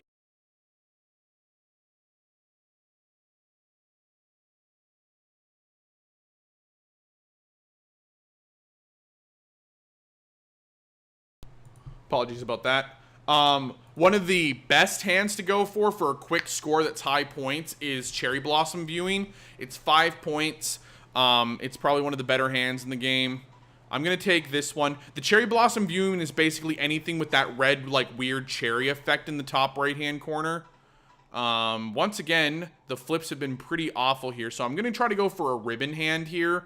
Basically, a ribbon hand is anything with a ton of ribbons in it. Unfortunately, we're not getting a lot of ribbons at the moment. So I'm close to a poetry ribbon hand, which I could just take and win. So he tossed a card basically to try to get something off the top. He got lucky and he got that Crane card. The Crane card's pretty useful. I'm going to toss this card. This is basically a junk card. The other 3 cards in my hand are not junk, and I want to try to hold them.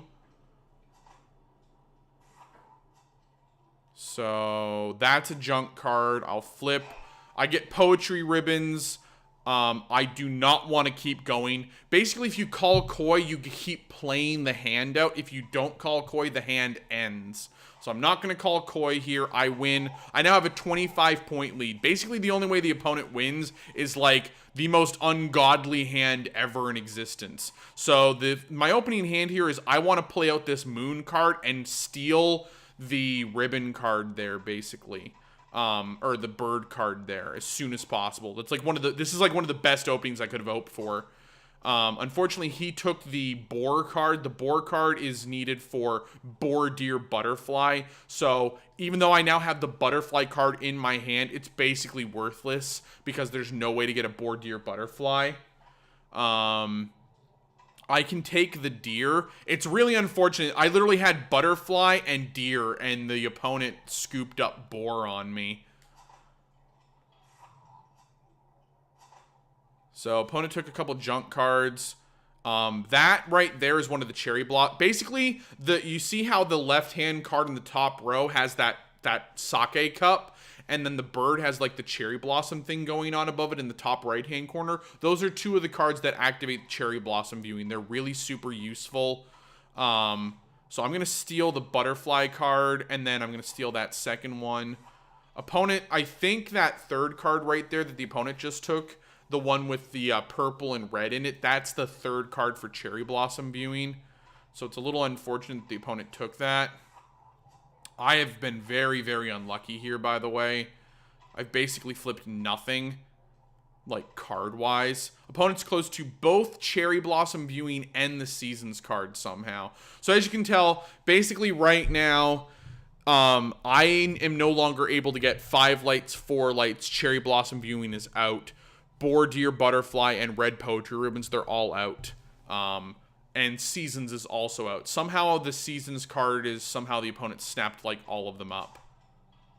And then flip, and that could not have gone worse for me. And it just keeps getting worse.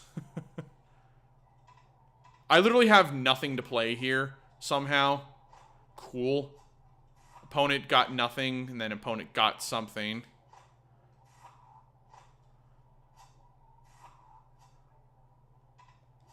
Flip.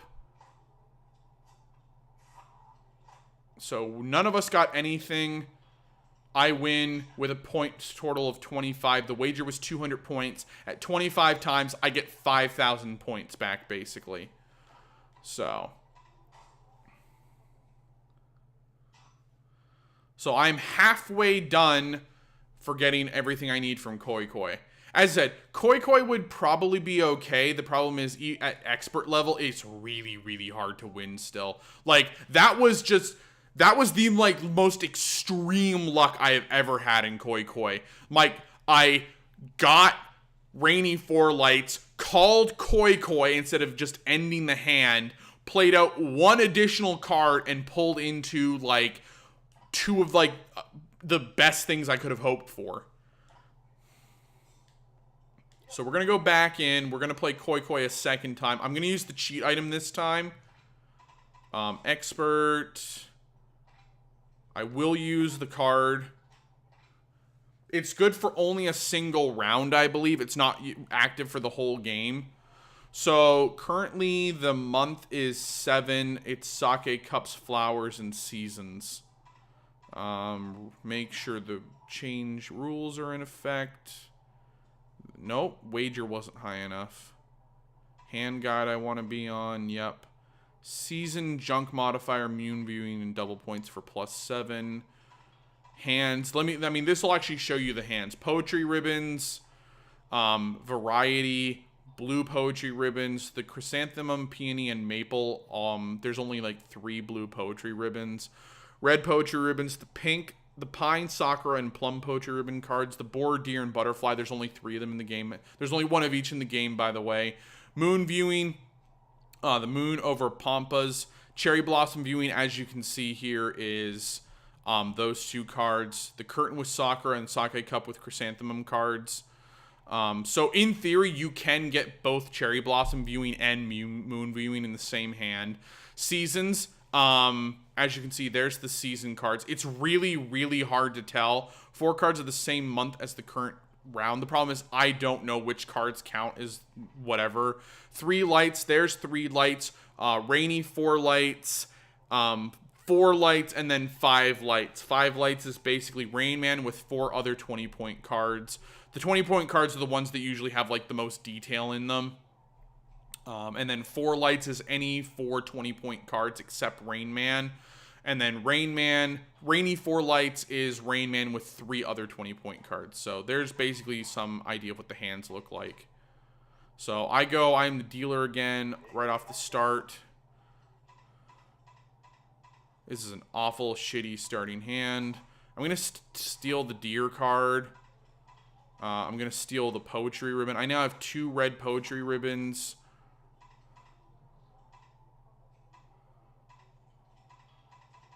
I'm going to steal that. Steal those. Opponent's got the blue poetry ribbons, so it's not possible for me to get blue or red poetry ribbons anymore. Unfortunately, I am literally 1 poetry ribbon short from being able to complete my hand, and I cannot do it because the opponent took the one I needed. Because he's an asshole. Season! Hey, I have no idea how I got Season, but I'm actually going to keep playing here. So the opponent's trying right now very hard to stop me. So I have Seasons. I just lost out on being able to get Moon Viewing and Cherry Blossom Viewing. Because unfortunately the opponent literally took the card I needed. Again. That's not good for me.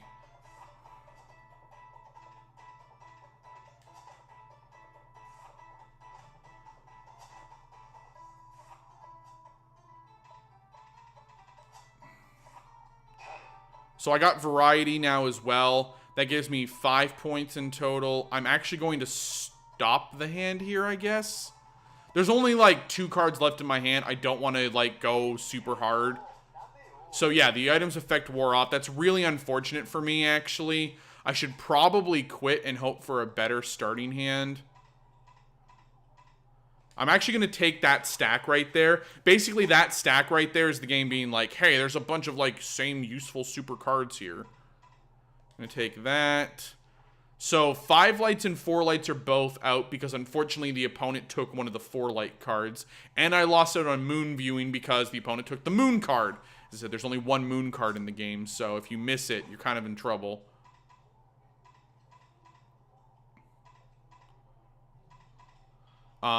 Blue ribbons is also out, so not really any point in me trying to match the blue ribbon card. Unfortunately, the opponent took one of the blue ribbon cards. I had the other blue ribbon. I had 2 of the blue ribbon cards, and unfortunately, the opponent just, like, screwed me over a little bit. Red ribbons should also be out. No, not yet. Take that. Opponent just tossed a card there. I literally don't have anything to match with at the moment. Cool, took something. Opponent took something. Finally have something. I got junk. Junk is like the worst. Poetry ribbons. Okay, and another junk. There's only 1 card left in my hand. I am not going to allow the opponent a magic super comeback here. This is actually turning out to be a really shitty game. Like, I haven't got like a super high scoring hand. Basically, I need something that scores out to, like, 25 points or more. That's not good. Opponent took... Ah! Again, the opponent gets it. Are you kidding me? Opponent once again took the Moon card.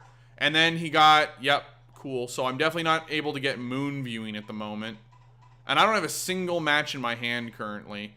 We're just going to toss the Cherry Blossoms. Wow, flips the... I'll take that 20-point card. Rain Man is useful. I could still potentially get Rainy 4 lights. And I could... Opponent gets a junk card from his hand. He's going to call no Koi. Oh, he actually called Koi here. That's rather surprising. Wow! Are you kidding me? I just lost out on Rainy 4 lights because the opponent flipped and stole the bird. Screw you, bastard. Wow, he's really trying hard to win here right at the end. Gets a third junk. And another one. Wow, is he going to call Koi again? I mean, it doesn't matter. I've already won at this point. You get nothing, by the way, if you, Wow, he gets 6 points. He's going for it. He's going for the win here. Are you kidding me? Are you kidding me? He won off of getting 7 straight junk cards. Are you kidding? This is why we have save files. I can't believe it. Literally last round, he gets 7 straight junk runs, and I miss every single turn on my last 3 cards. I literally could not have played that worse.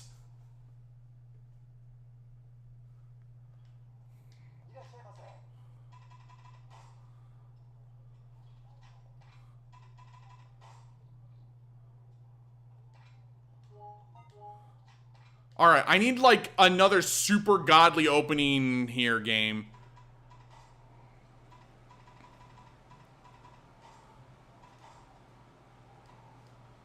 So I'm month 1.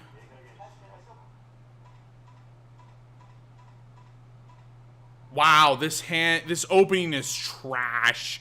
Guaranteed opponent's gonna take the card I need for... Wow, he got Rain Man. Alright, 5 lights and Rainy 4 lights are both out at the moment.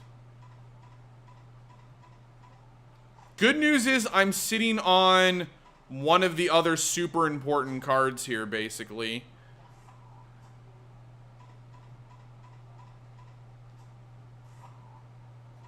Yeah, I'm going to take the frigging Crane Bird.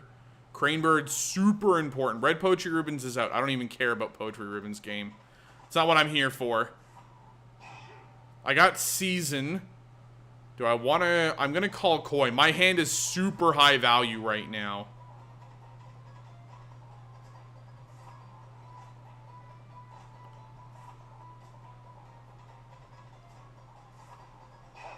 I got Junk. That's 5 points. I'm going to call Koi. Wow, I really have to toss out the Moon card and pray. Oh my god, we pulled 3. Oh, sweet Jesus. Yeah, we're done. Look, I could go for something even higher, but I'll take my 24 points and run, game.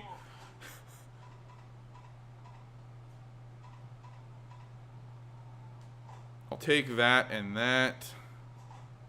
Okay, so unfortunately, literally the opponent just in a single card, because of course the Sake Cup came off the top and the opponent had the only blue ribbon card that matches with Sake Cup, just prevented me from getting Moon Viewing, Cherry Blossom, and Blue Poetry Ribbons all with a single card. That's pretty standard right there, game. Alright, I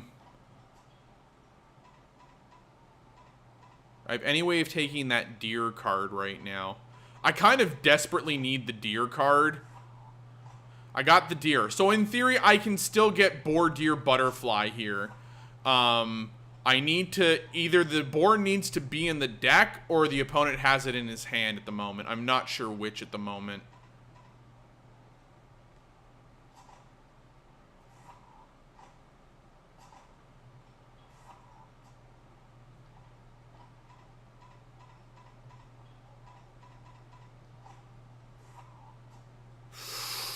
Oh, he had Rain Man in his hand. Of course he did, game. Why wouldn't he? And he also happened... Wow. Opponent literally has most of the 4 light cards.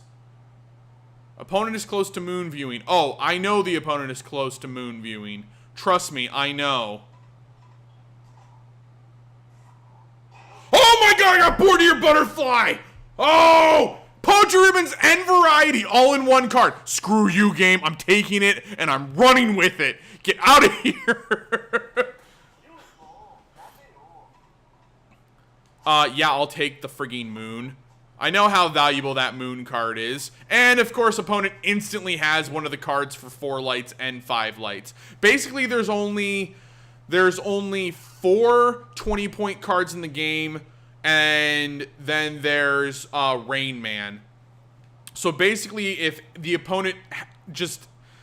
It's why getting 5 lights is so hard. Literally, unless you draw every single 5-light card in your own hand, you will probably never see it happen. The luck factor is like through the roof of you getting it. Now, I am currently sitting on 2 of the 3 cards. I'm sitting on 2 of the 20-point cards. Basically, that far right column is your 20-point cards. And I'm sitting on 2 of them currently. So the question becomes, what do I want to go with here? I'm going to go with that. I still haven't seen the opponent. Okay, so I've still not blocked out from purple ribbons yet. And there goes purple ribbons. And, of course, the opponent had the other card for both moon viewing and cherry blossom viewing. As I've now confirmed, it is possible to get both at the same time. In fact, you basically, if you have the sake cup, you have a much higher chance of getting it. And there's no way I'm getting blue ribbons anymore because the opponent just scooped both of them at the same time.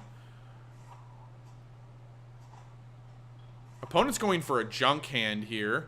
Opponent is close to junk. Oh, I know the opponent's close to junk because literally the opponent and I have like and there's the junk. I'm assuming the opponent's going to call Koya here. Yep. Opponent's betting that my end hand here is worse than his end hand. There's a second junk. He's really going for it. He's going to try to overcome a 38-point lead.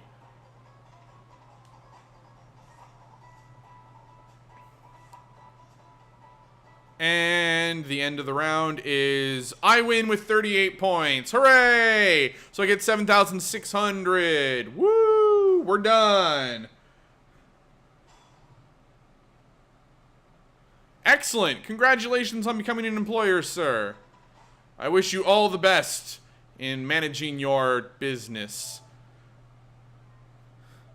All you missed was me playing Koi Koi and losing my damn mind because the opponent pulled off, like, the world's greatest reversal I've ever seen on the 3rd round. Alright, we've now completed Koi Koi. I never have to play Koi Koi again. The only game I have left to play now is Ochikabu, which...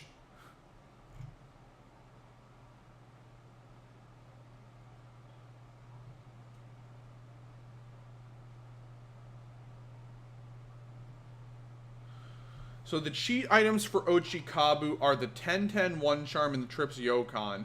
The Yokon guarantee that your first hand is triplets, getting you the 3-1 money for that. And the 10-10 one charm gets you a 10-10 one, getting you the big money. I'd say save the Yokon for CeeLo and use the 10-10 one only once you unlock the advanced difficulty and hope you get Banker.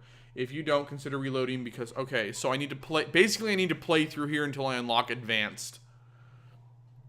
I'm going to use neither of these cheat items at the moment.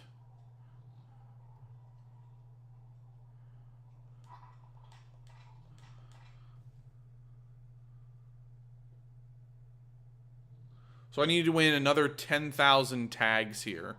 So change the settings. 10-10-1, use it. 4-6, use it. And card type is Kabufuda. Ah, yes. I remember this game now. So... basically, the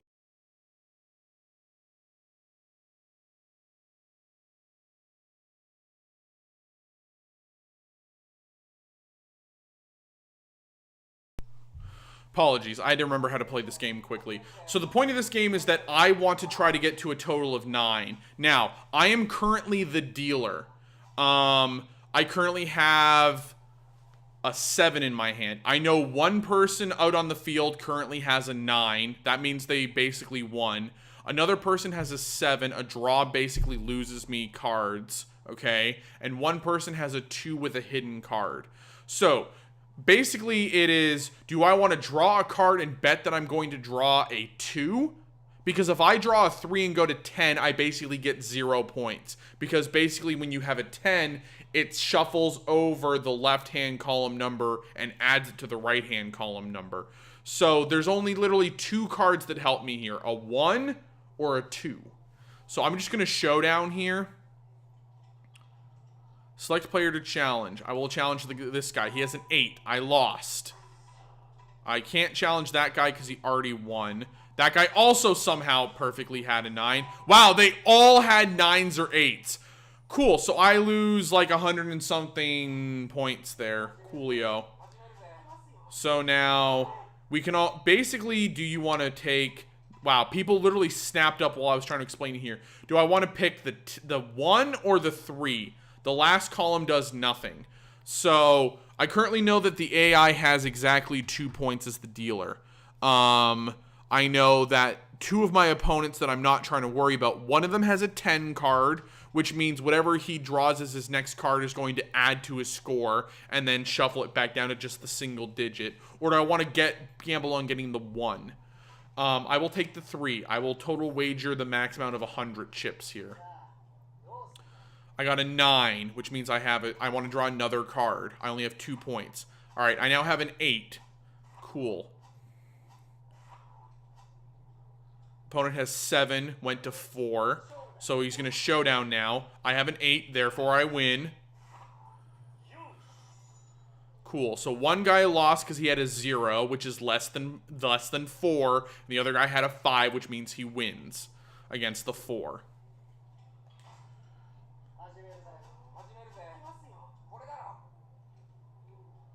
Very nice, Chris. Congratulations. So, do I want to take the 1? Do I want to take the 10? I think I will take the 1. And I'll max bet 100 chips again. I have an 8. I want to showdown right now.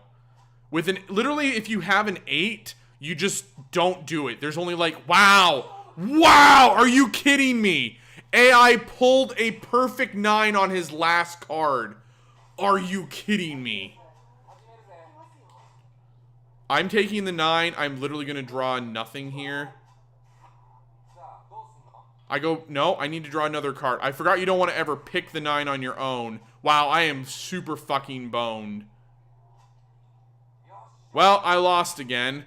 I forgot that you don't want to pick a 9 as your starting card because you are mandated to pick at least 1 additional card, which means you have to draw into a face card or a 10 to win.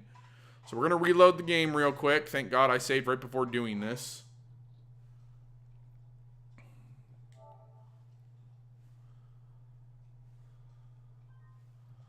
So I'm done with 2 of the gambling games currently from this place.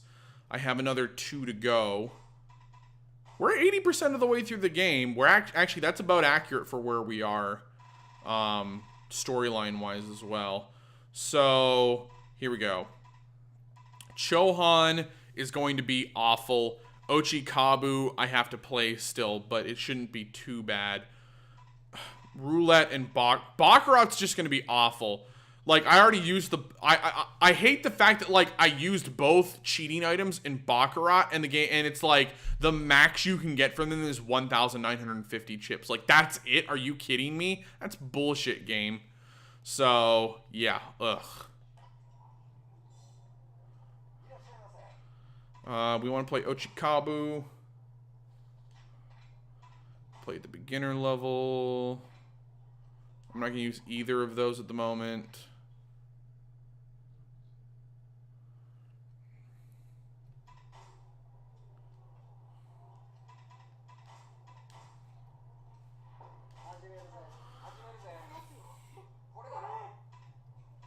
I will take the 1. The 1 is, to me, the most flexible.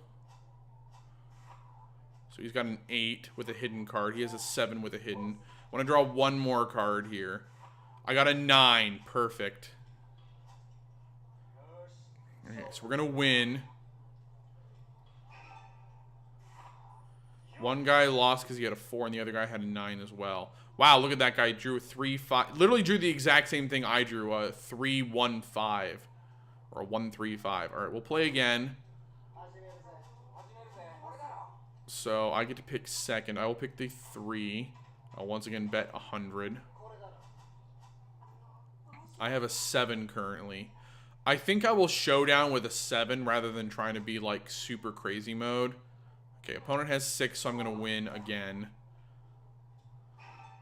So I win again. Everyone won. That's really good, actually. I'll play one more time. I need to unlock advanced difficulty. Ooh, no, I am not picking an 8. I have a 1-4. I don't know what that means. Did something good happen? 4-1. I guess that does good things. Cool. A 1-4 does good things. I honestly didn't even remember that. Can I quit yet and get advanced difficulty?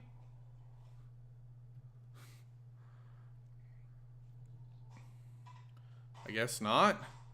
Look, I'm gonna run away with my 300 chips for right now. The game can do whatever it wants to do.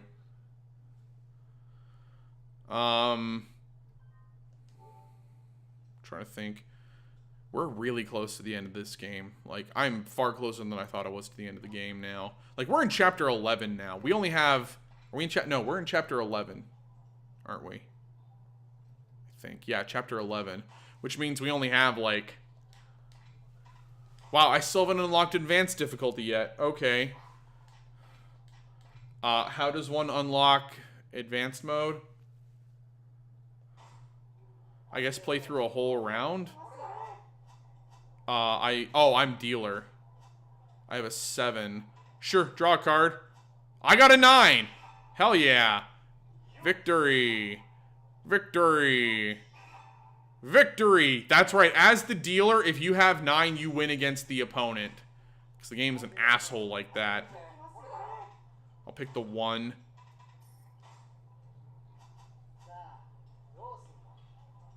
No, I'll draw a card.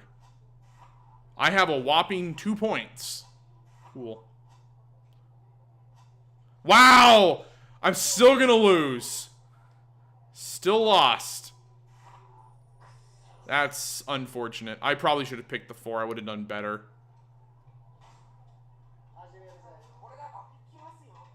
Pick that 1.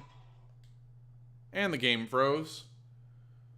How does one unlock advanced difficulty on this? I want to draw that card game. It's a 6. It's better than what I had. Okay, I win. Play again. I'll pick the 2.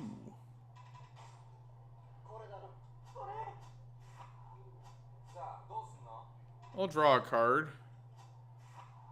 Wow! Wow. I'm still gonna lose though, because as I said, if you tie with the dealer, you lose.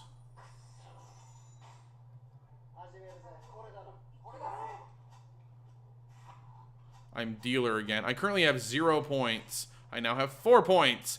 I now have 1 point. Wow. Thanks, game. Nothing like losing all your money.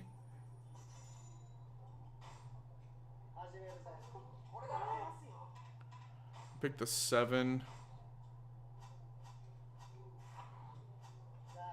Wow. Look at that. Drew a 9 there. And then I drew another 9. Thank you, game, for giving me 0 points. Literal worst hand.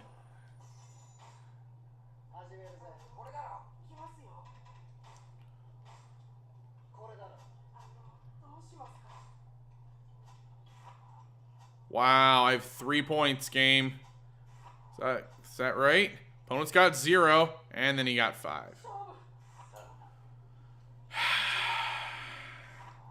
Man, if this was real life, I'd be super angry right now.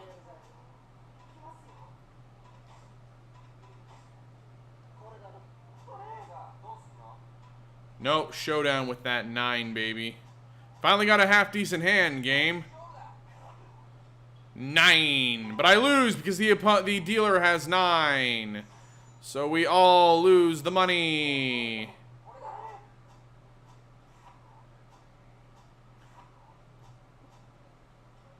I have 8. No, we're just going to showdown with 8.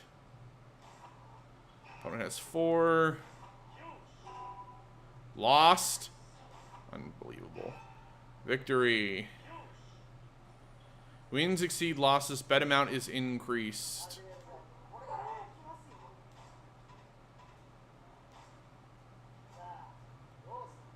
I need to draw that card.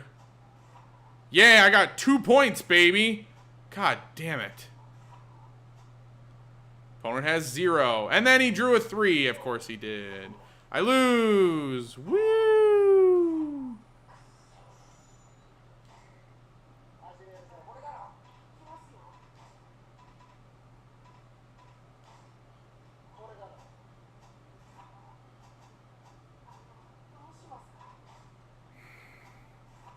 Yeah, I got 3 points, baby. I'm gonna lose again. Okay, you need me to explain the rules again, Chris? Here are the rules. Dealer's in the top left-hand corner, okay? There are 4 sets of cards in the middle, okay?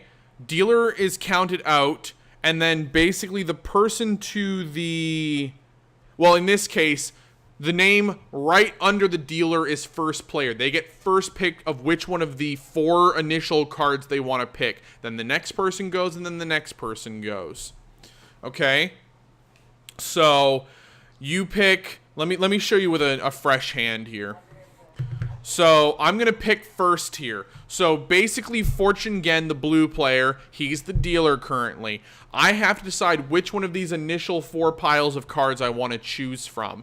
The object of the game is to get as close to the number 9 as possible without going over. If you go over into the 10 slot, you're reset to 0, and then add on whatever additional numbers you have. So, let's say I picked the 10 card here, okay? I would have 0 points at the start. Then what happens is everyone is mandatorily dealt at least 1 additional card. So let's say I picked the 2, okay? If I pick the 2, then I'm dealt 1 additional card. If it's a 10 card, I have 2 points. If it's any number card except for 9, that's added on. So if I'm dealt a 9, 1 through 9, it's added to my number 2. If I'm dealt a 9, I'll have 1 point because I'll go to 11, okay? And what happens is you discount the 10 slot and only count 1 through 9 in the original single-digit slot. If I draw an 8, I go to 10, I have 0 points because the 1 card is discounted and I have a 0 left over, okay? There are some special hands in this game. Basically, the max point win hand is a 10-10-1. That's why the cheat item for this game is called the 10-10-1. Basically, it guarantees you a 10, a 10, and a 1 on your hand, which pays out with the most points possible. So let me play out this hand. I'm going to pick the 10 card here. I'm going to bet the max chips. The other 2 players pick their cards, okay? And then, so I have a 1 in my hand currently. There's 1 pile that's not picked. That just sits there. You still deal to it, though, for purposes of dealing cards out.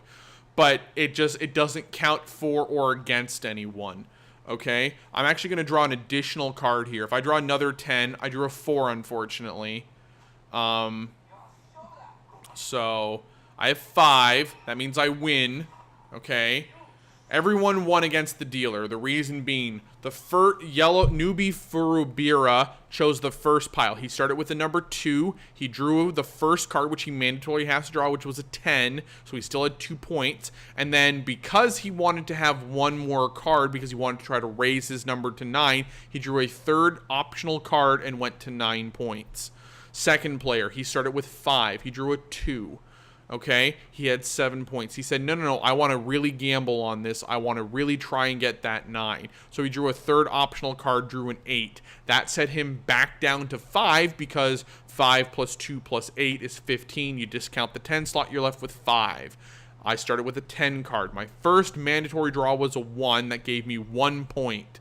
I then drew the third optional card because I need to try to raise up from 1. I got a 4, so then I add it together. That gives me 15, discount the 10 slot. I have 5. Dealer, they had a 1 to start with. They drew a 6. They said, I don't know why, for whatever reason, I want to try to go for 9 rather than staying at 7. They drew a third optional card as well, went to 14.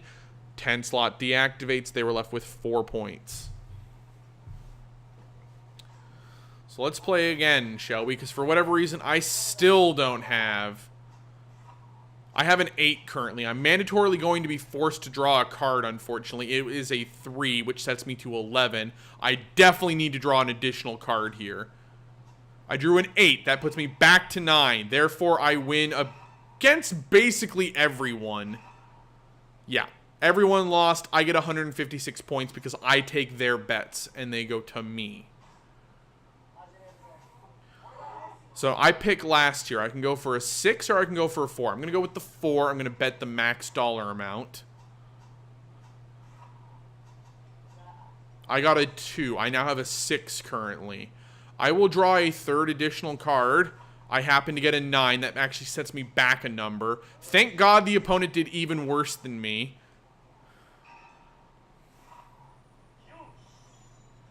Twitch is acting up. That's unfortunate.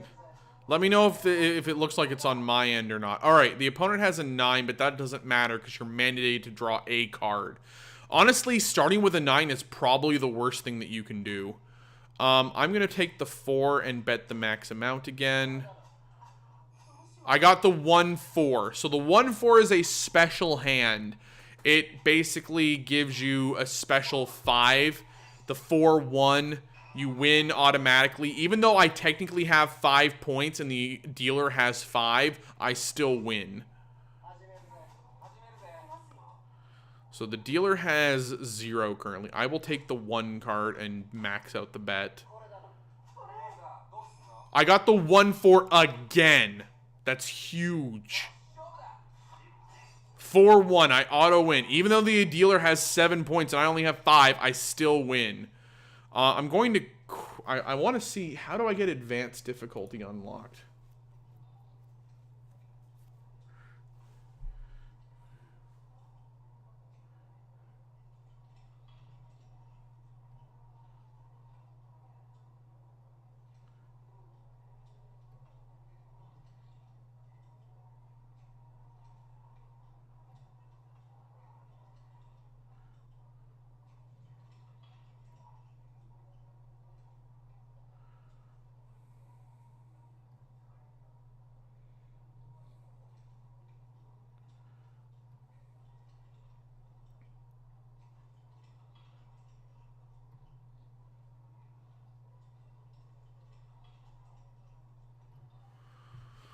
So I should be close to getting intermediate difficulty unlocked.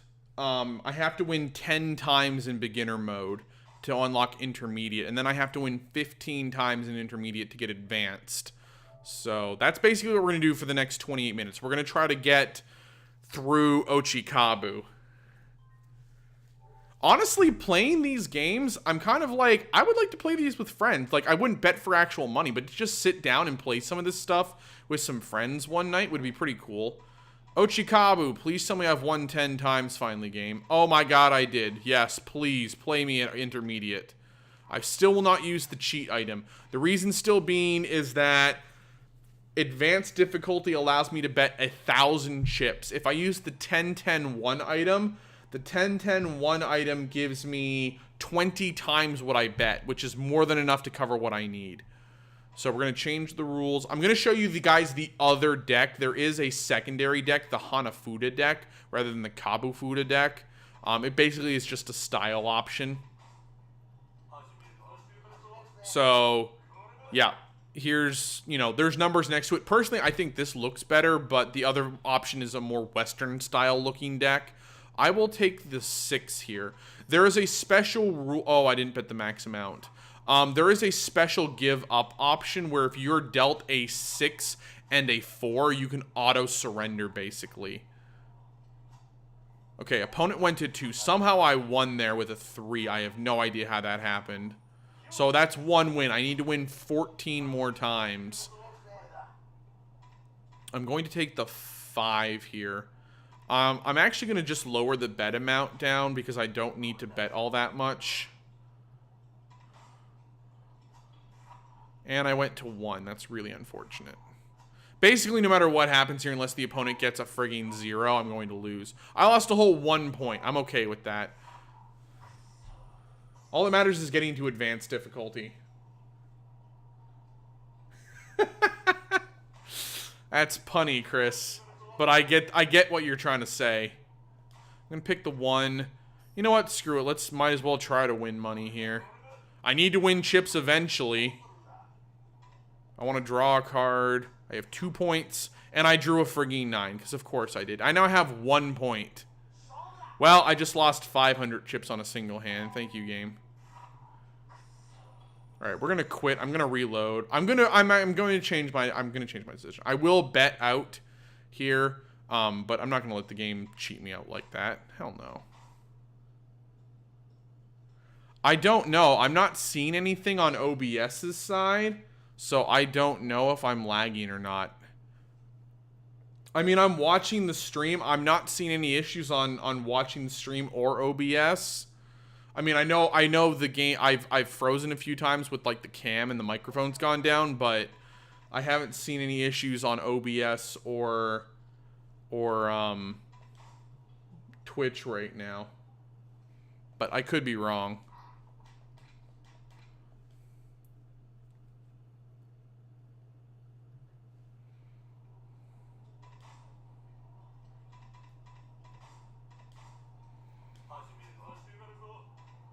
Alright, so I'm going to take a 4. I'm going to just go all in every time and just hope that I get a 4-1 in my hand.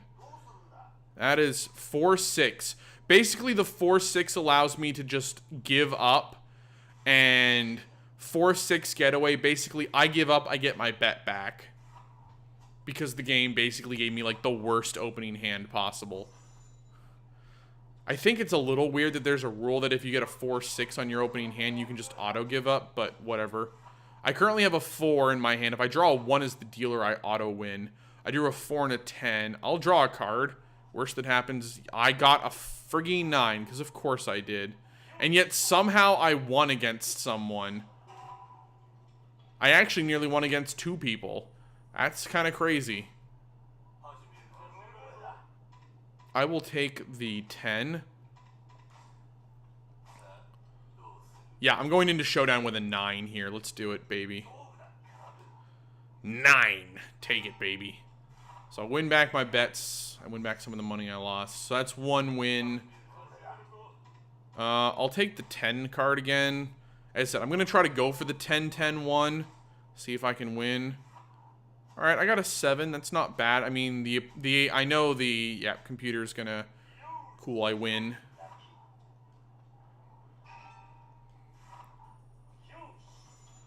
That's 2 wins. I need 15, remember? Let's go with the 10. 10-10-1, baby. Give it to me. Draw that additional card. Give me the 1! I got a 9. I'll take it. It's not a 10-10-1, but I'll take a 9. That's 3 wins.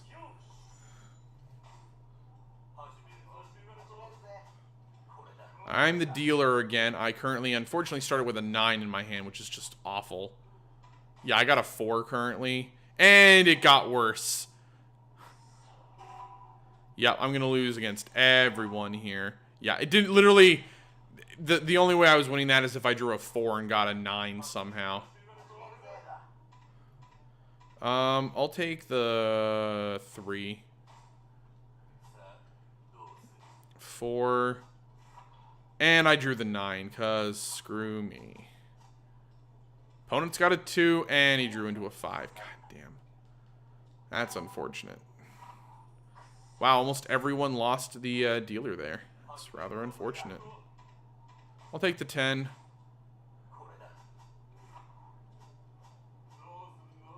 I have a 3. I'll draw a card. And I drew another 10. Cool. Wow, opponent drew into a 9. Good for him. We all lose.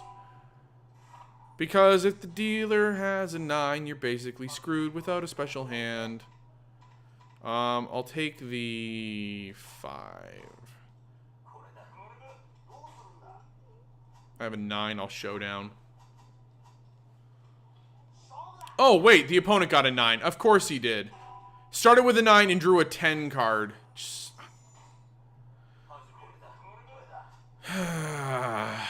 give me a 1 game.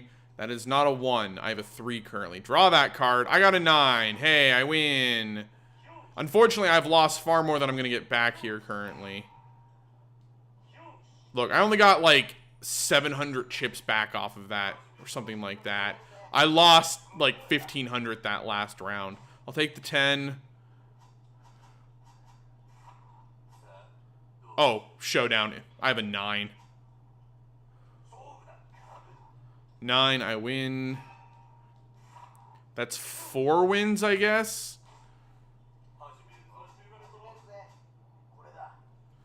Oh yeah, TwitchCon is happening right now, isn't it?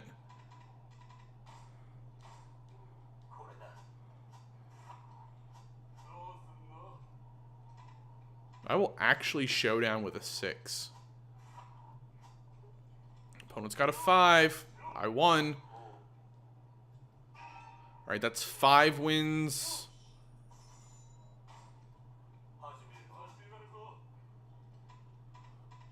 I'll take the 4. As I said, the 4, if I draw a 1, I win 2 times my bet, so I'll draw that card. I have a 3 currently. Alright, I went to 7, that's fine. So as long as the opponent doesn't draw... Alright, well, I got lucky. I won. That's 6. I need 9 more victories somehow.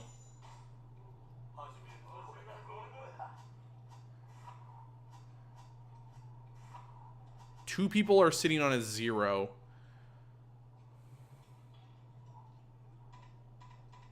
Draw that card.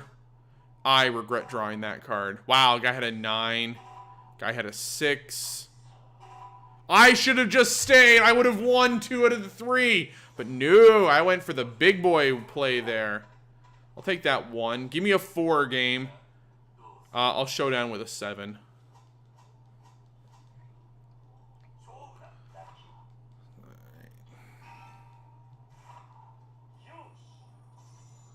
Alright, that's 7. I need 8 more wins. I'll take the 10.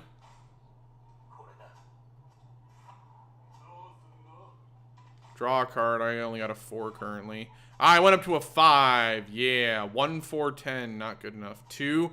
And, of course, the AI draws into the 9. Unbelievable. Well, we all lose.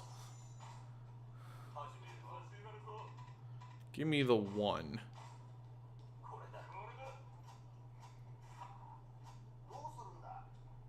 Draw that card. Give me a 10? Nope, I got 3 currently. And the AI is going to crush me again. Thanks, game.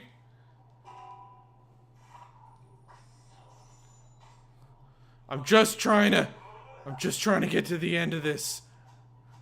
I need 8 more wins, game.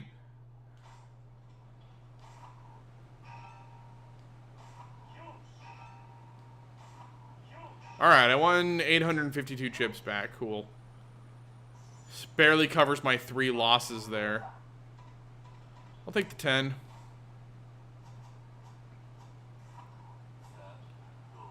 Draw that card.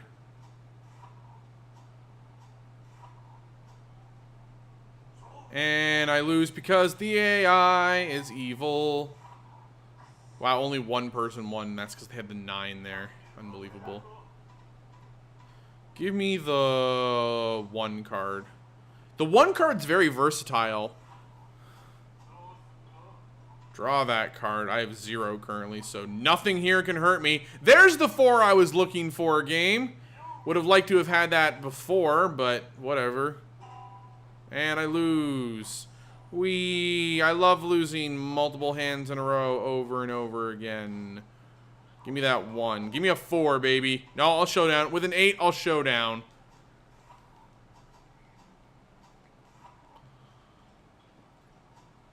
Wow, are you kidding me? I lost with an 8 because the AI drew the 3-5. Unbelievable. Well, someone's got a 9 potentially. So if they have a 10 card. 2 people have potential 9s. I'm going to draw a 3rd card there. And I regret my decision instantly. Yep. Cool. I actually won with a 1. I won with a 1 card somehow. That is crazy. I guess I'll take a 7 because I have to, game. Yeah, somehow I drew into a 2 card, so okay. I got a 9. Literally the only way I lose is if the AI gets a 9. I'm glad it's getting better.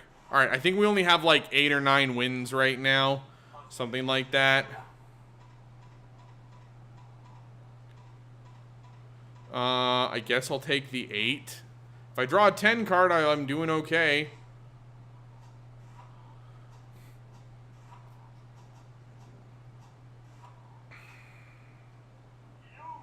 Wow, opponent showdowning with a 4.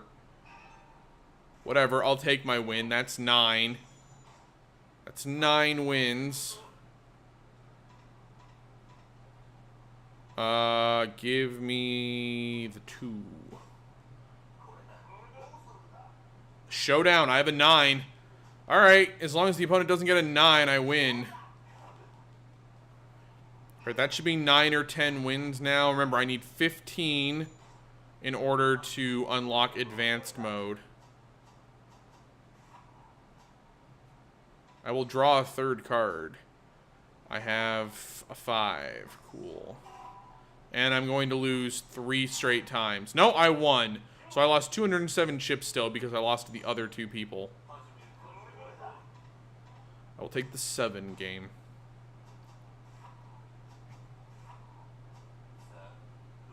I'll showdown with a 7. Alright, I win. 7.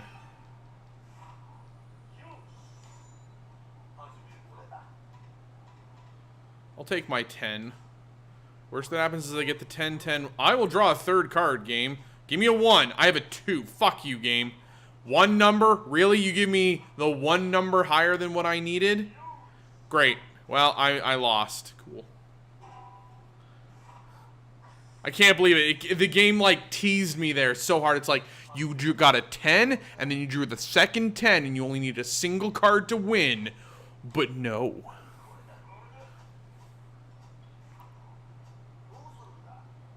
I'll showdown with a 7. Opponent's got 0. Wow. AI got really unlucky there. Alright, that should give me like 10 or 11 cards now. I'm dealer with an 8. Give me a 1. That is... I'll take it. I lost. I won. I lost. Damn.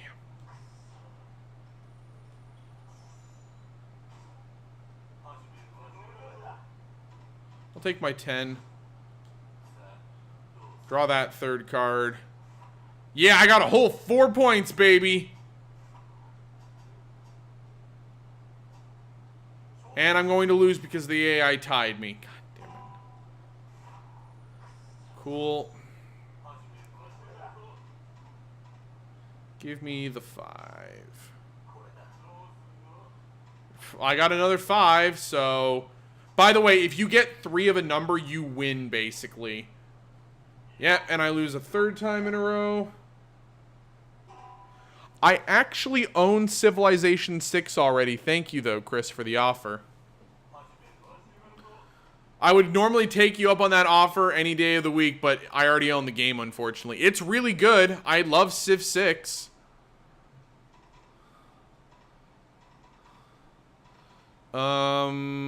Give me the 6. I will force 6 and take my bet back.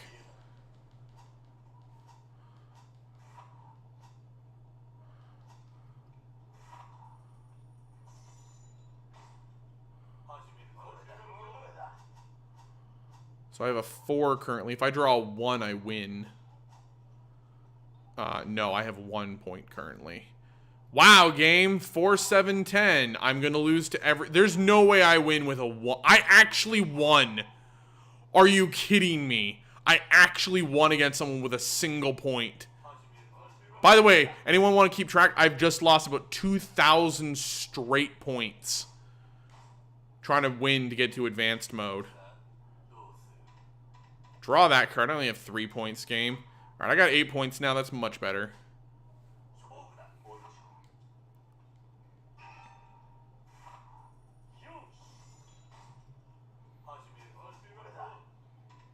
I'll take the 1 here at the start. Are you...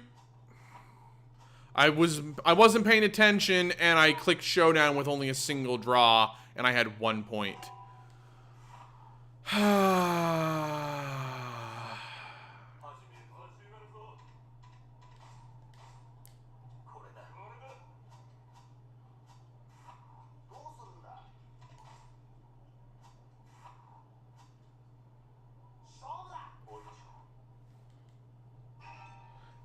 Thank you, Chris. I do appreciate it. I mean, if you don't own Civ 6 yourself already, I can recommend it's an excellent game if you're into that sort of stuff.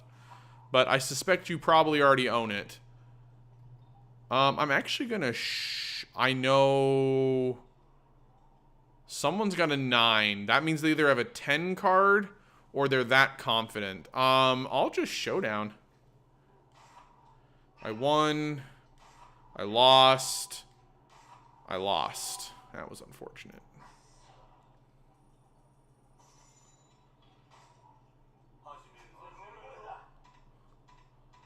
I'll take the 2, I guess. Fair enough. I'll draw a 3rd card here. Why not? And I regret that decision. I have 3 points. And yeah. I'm so close, game. Take the other 4. If I get a 1, I basically win, so... Cool, I won. 4-1. I get double my bet. Yeah. I still don't have 15 wins, though. Cool. Give me the 1. The 1's more versatile, in my opinion. I'll Showdown with 6 points. 6 is a pretty solid number. It doesn't give you too much, doesn't give you too little. You may like Civ 6, Chris. The worst that happens is you purchase it on Steam and you return it in 2 hours because they have the return policy. Or if you don't like the game and it's before 2 hours, you don't have to keep it. Well, I just won a whole bunch of money.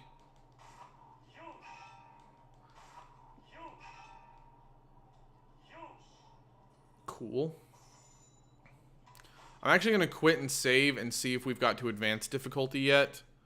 Oh, I know I've basically won nothing points-wise yet, Ochikapu. You don't have to tell me that.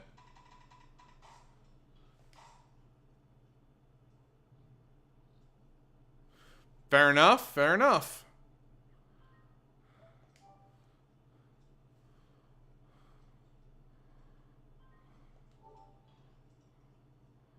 Oh, so fun story. I actually logged into Steam the other day. I opened my Steam account up because it was like, hey, you got something. And I opened it up. Turned out that a game I had played some time ago finally got cards added to it. Okay, apparently I had my 15 wins ages ago.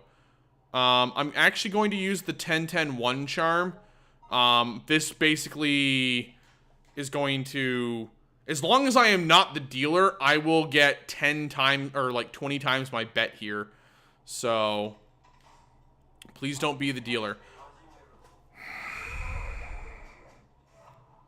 No, no, no. Game, no, no, no.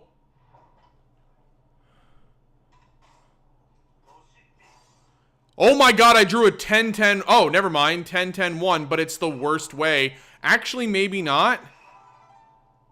So I just got 40,000 chips. That's still less than the... What the hell? So I got 20 times my bet 3 times over. So I got 40,000 chips there. If I had done that on my own bet, I would have only got 20,000.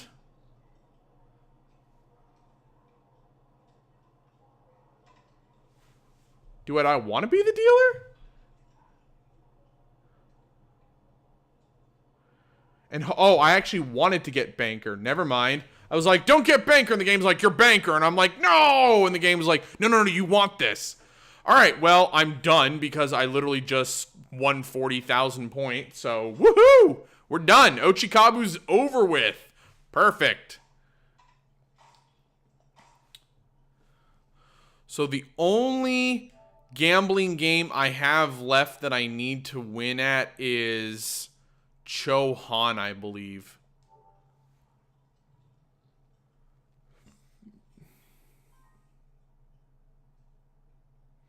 Very nice. Very nice. You how's Dungeons 3 coming along, by the way?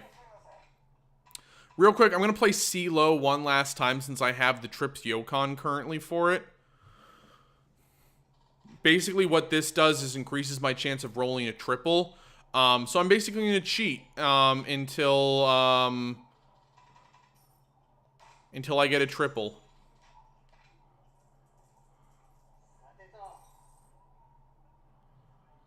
Uh, 235 is not anything. Wow, he got triple 3.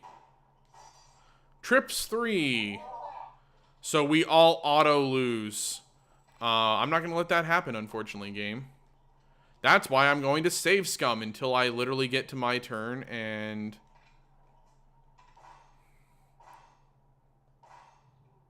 I'm going to use the Trips Yokon. And then I'll basically be out of cheating items. I'm going to have to win the rest of the gambling games the long way. What the hell is this? 1, 2, 3 gum. A gum from an unknown maker. Using it increases the chances of your opponents getting a 1, 2, 3 in CeeLo. Oh, I actually have 2 cheat items left for CeeLo. Well, that's useful. Trips Yokon. Using it increases your chance of getting a Trips in CeeLo and Ochikabu. So which one's better? CeeLo's the better version of Trips Yokon, actually. Good. Maybe I'll take a day off and play Dungeons 2 since you sent it to me. I'll probably take a day and just be like, hey, we're going to check this out. I haven't tried the Dungeon series before. You sent it in, might as well give it a whirl.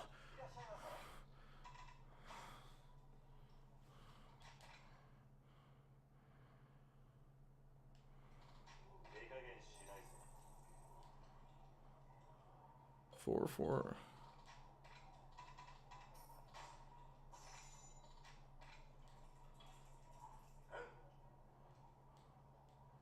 225. You rolled a 5. Cool. All right. So as long as the banker doesn't screw me, then I can do whatever I want. 1, 5, 6. All right. 5, 5. You rolled a 1. That's rather unfortunate. That means he loses. 3, 4, 5. 2, 4, 6. That's evens, which means he gets whatever the person in front of him just rolled. I'm going to use the Trips Yokon. We're going to triple roll here. I rolled all 2s. Trips 2. So I get 9 times my bet there. So that's 9,000 chips. Is that better? Is that better than what I could have got through the other one? Yes. Maybe.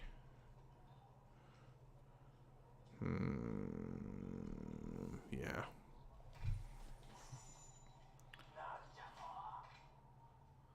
And thus endeth the game. Dungeon Keeper with more humor. Fair enough.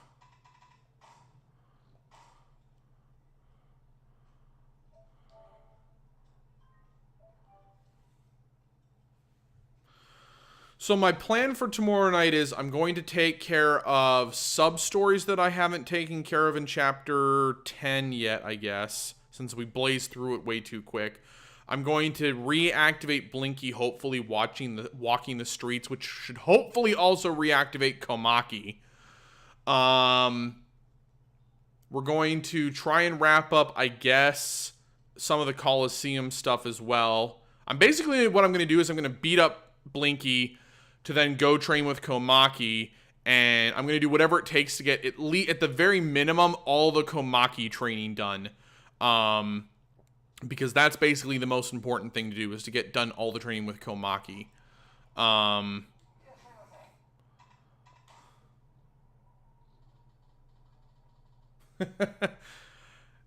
Final missions have a way of doing that, especially when it comes to, like, DLC. Please make me the banker, game. I am not the banker. I will bet a single point. 1, 2, 3. Banker auto loses. And everyone got 2 times their bet. I got a whole 3 chips. That's really unfortunate. Banker shifts 1 person to the right. Rolled a 4. Cool.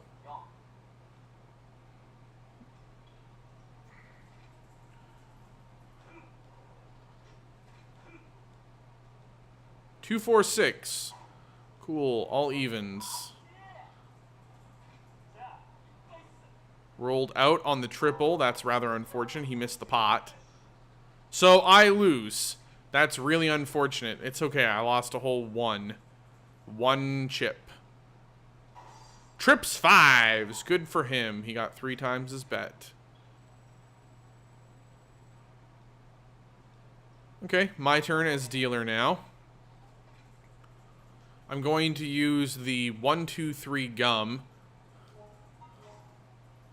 I'm going to throw. I got 3, 3, 5. So I rolled a 5. Basically, whatever happens here, I'm going to win. So 1, 2, 3. You lose. 1, 2, 3. You lose.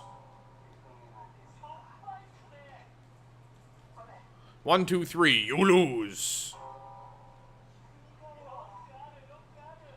So everyone lost 2 times their bet, so I win another, like, couple thousand points here, basically.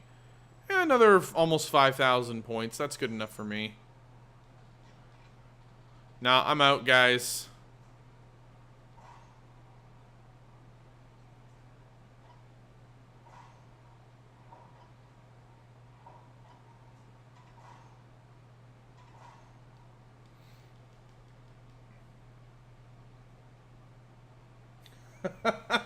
Two weeks?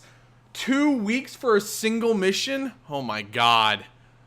Look, man, I feel that pain. I feel that pain. So I have a shogi piece for cheating as well. I need to find out at the shogi parlor if there's actually anything useful to purchase.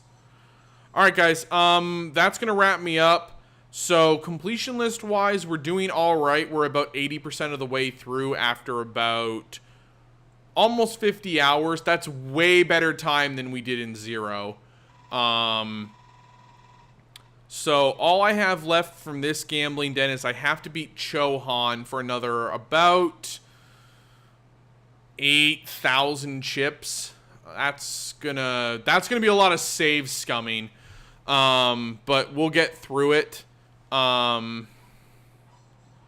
We'll get through it. So as I said, tomorrow night my plan is to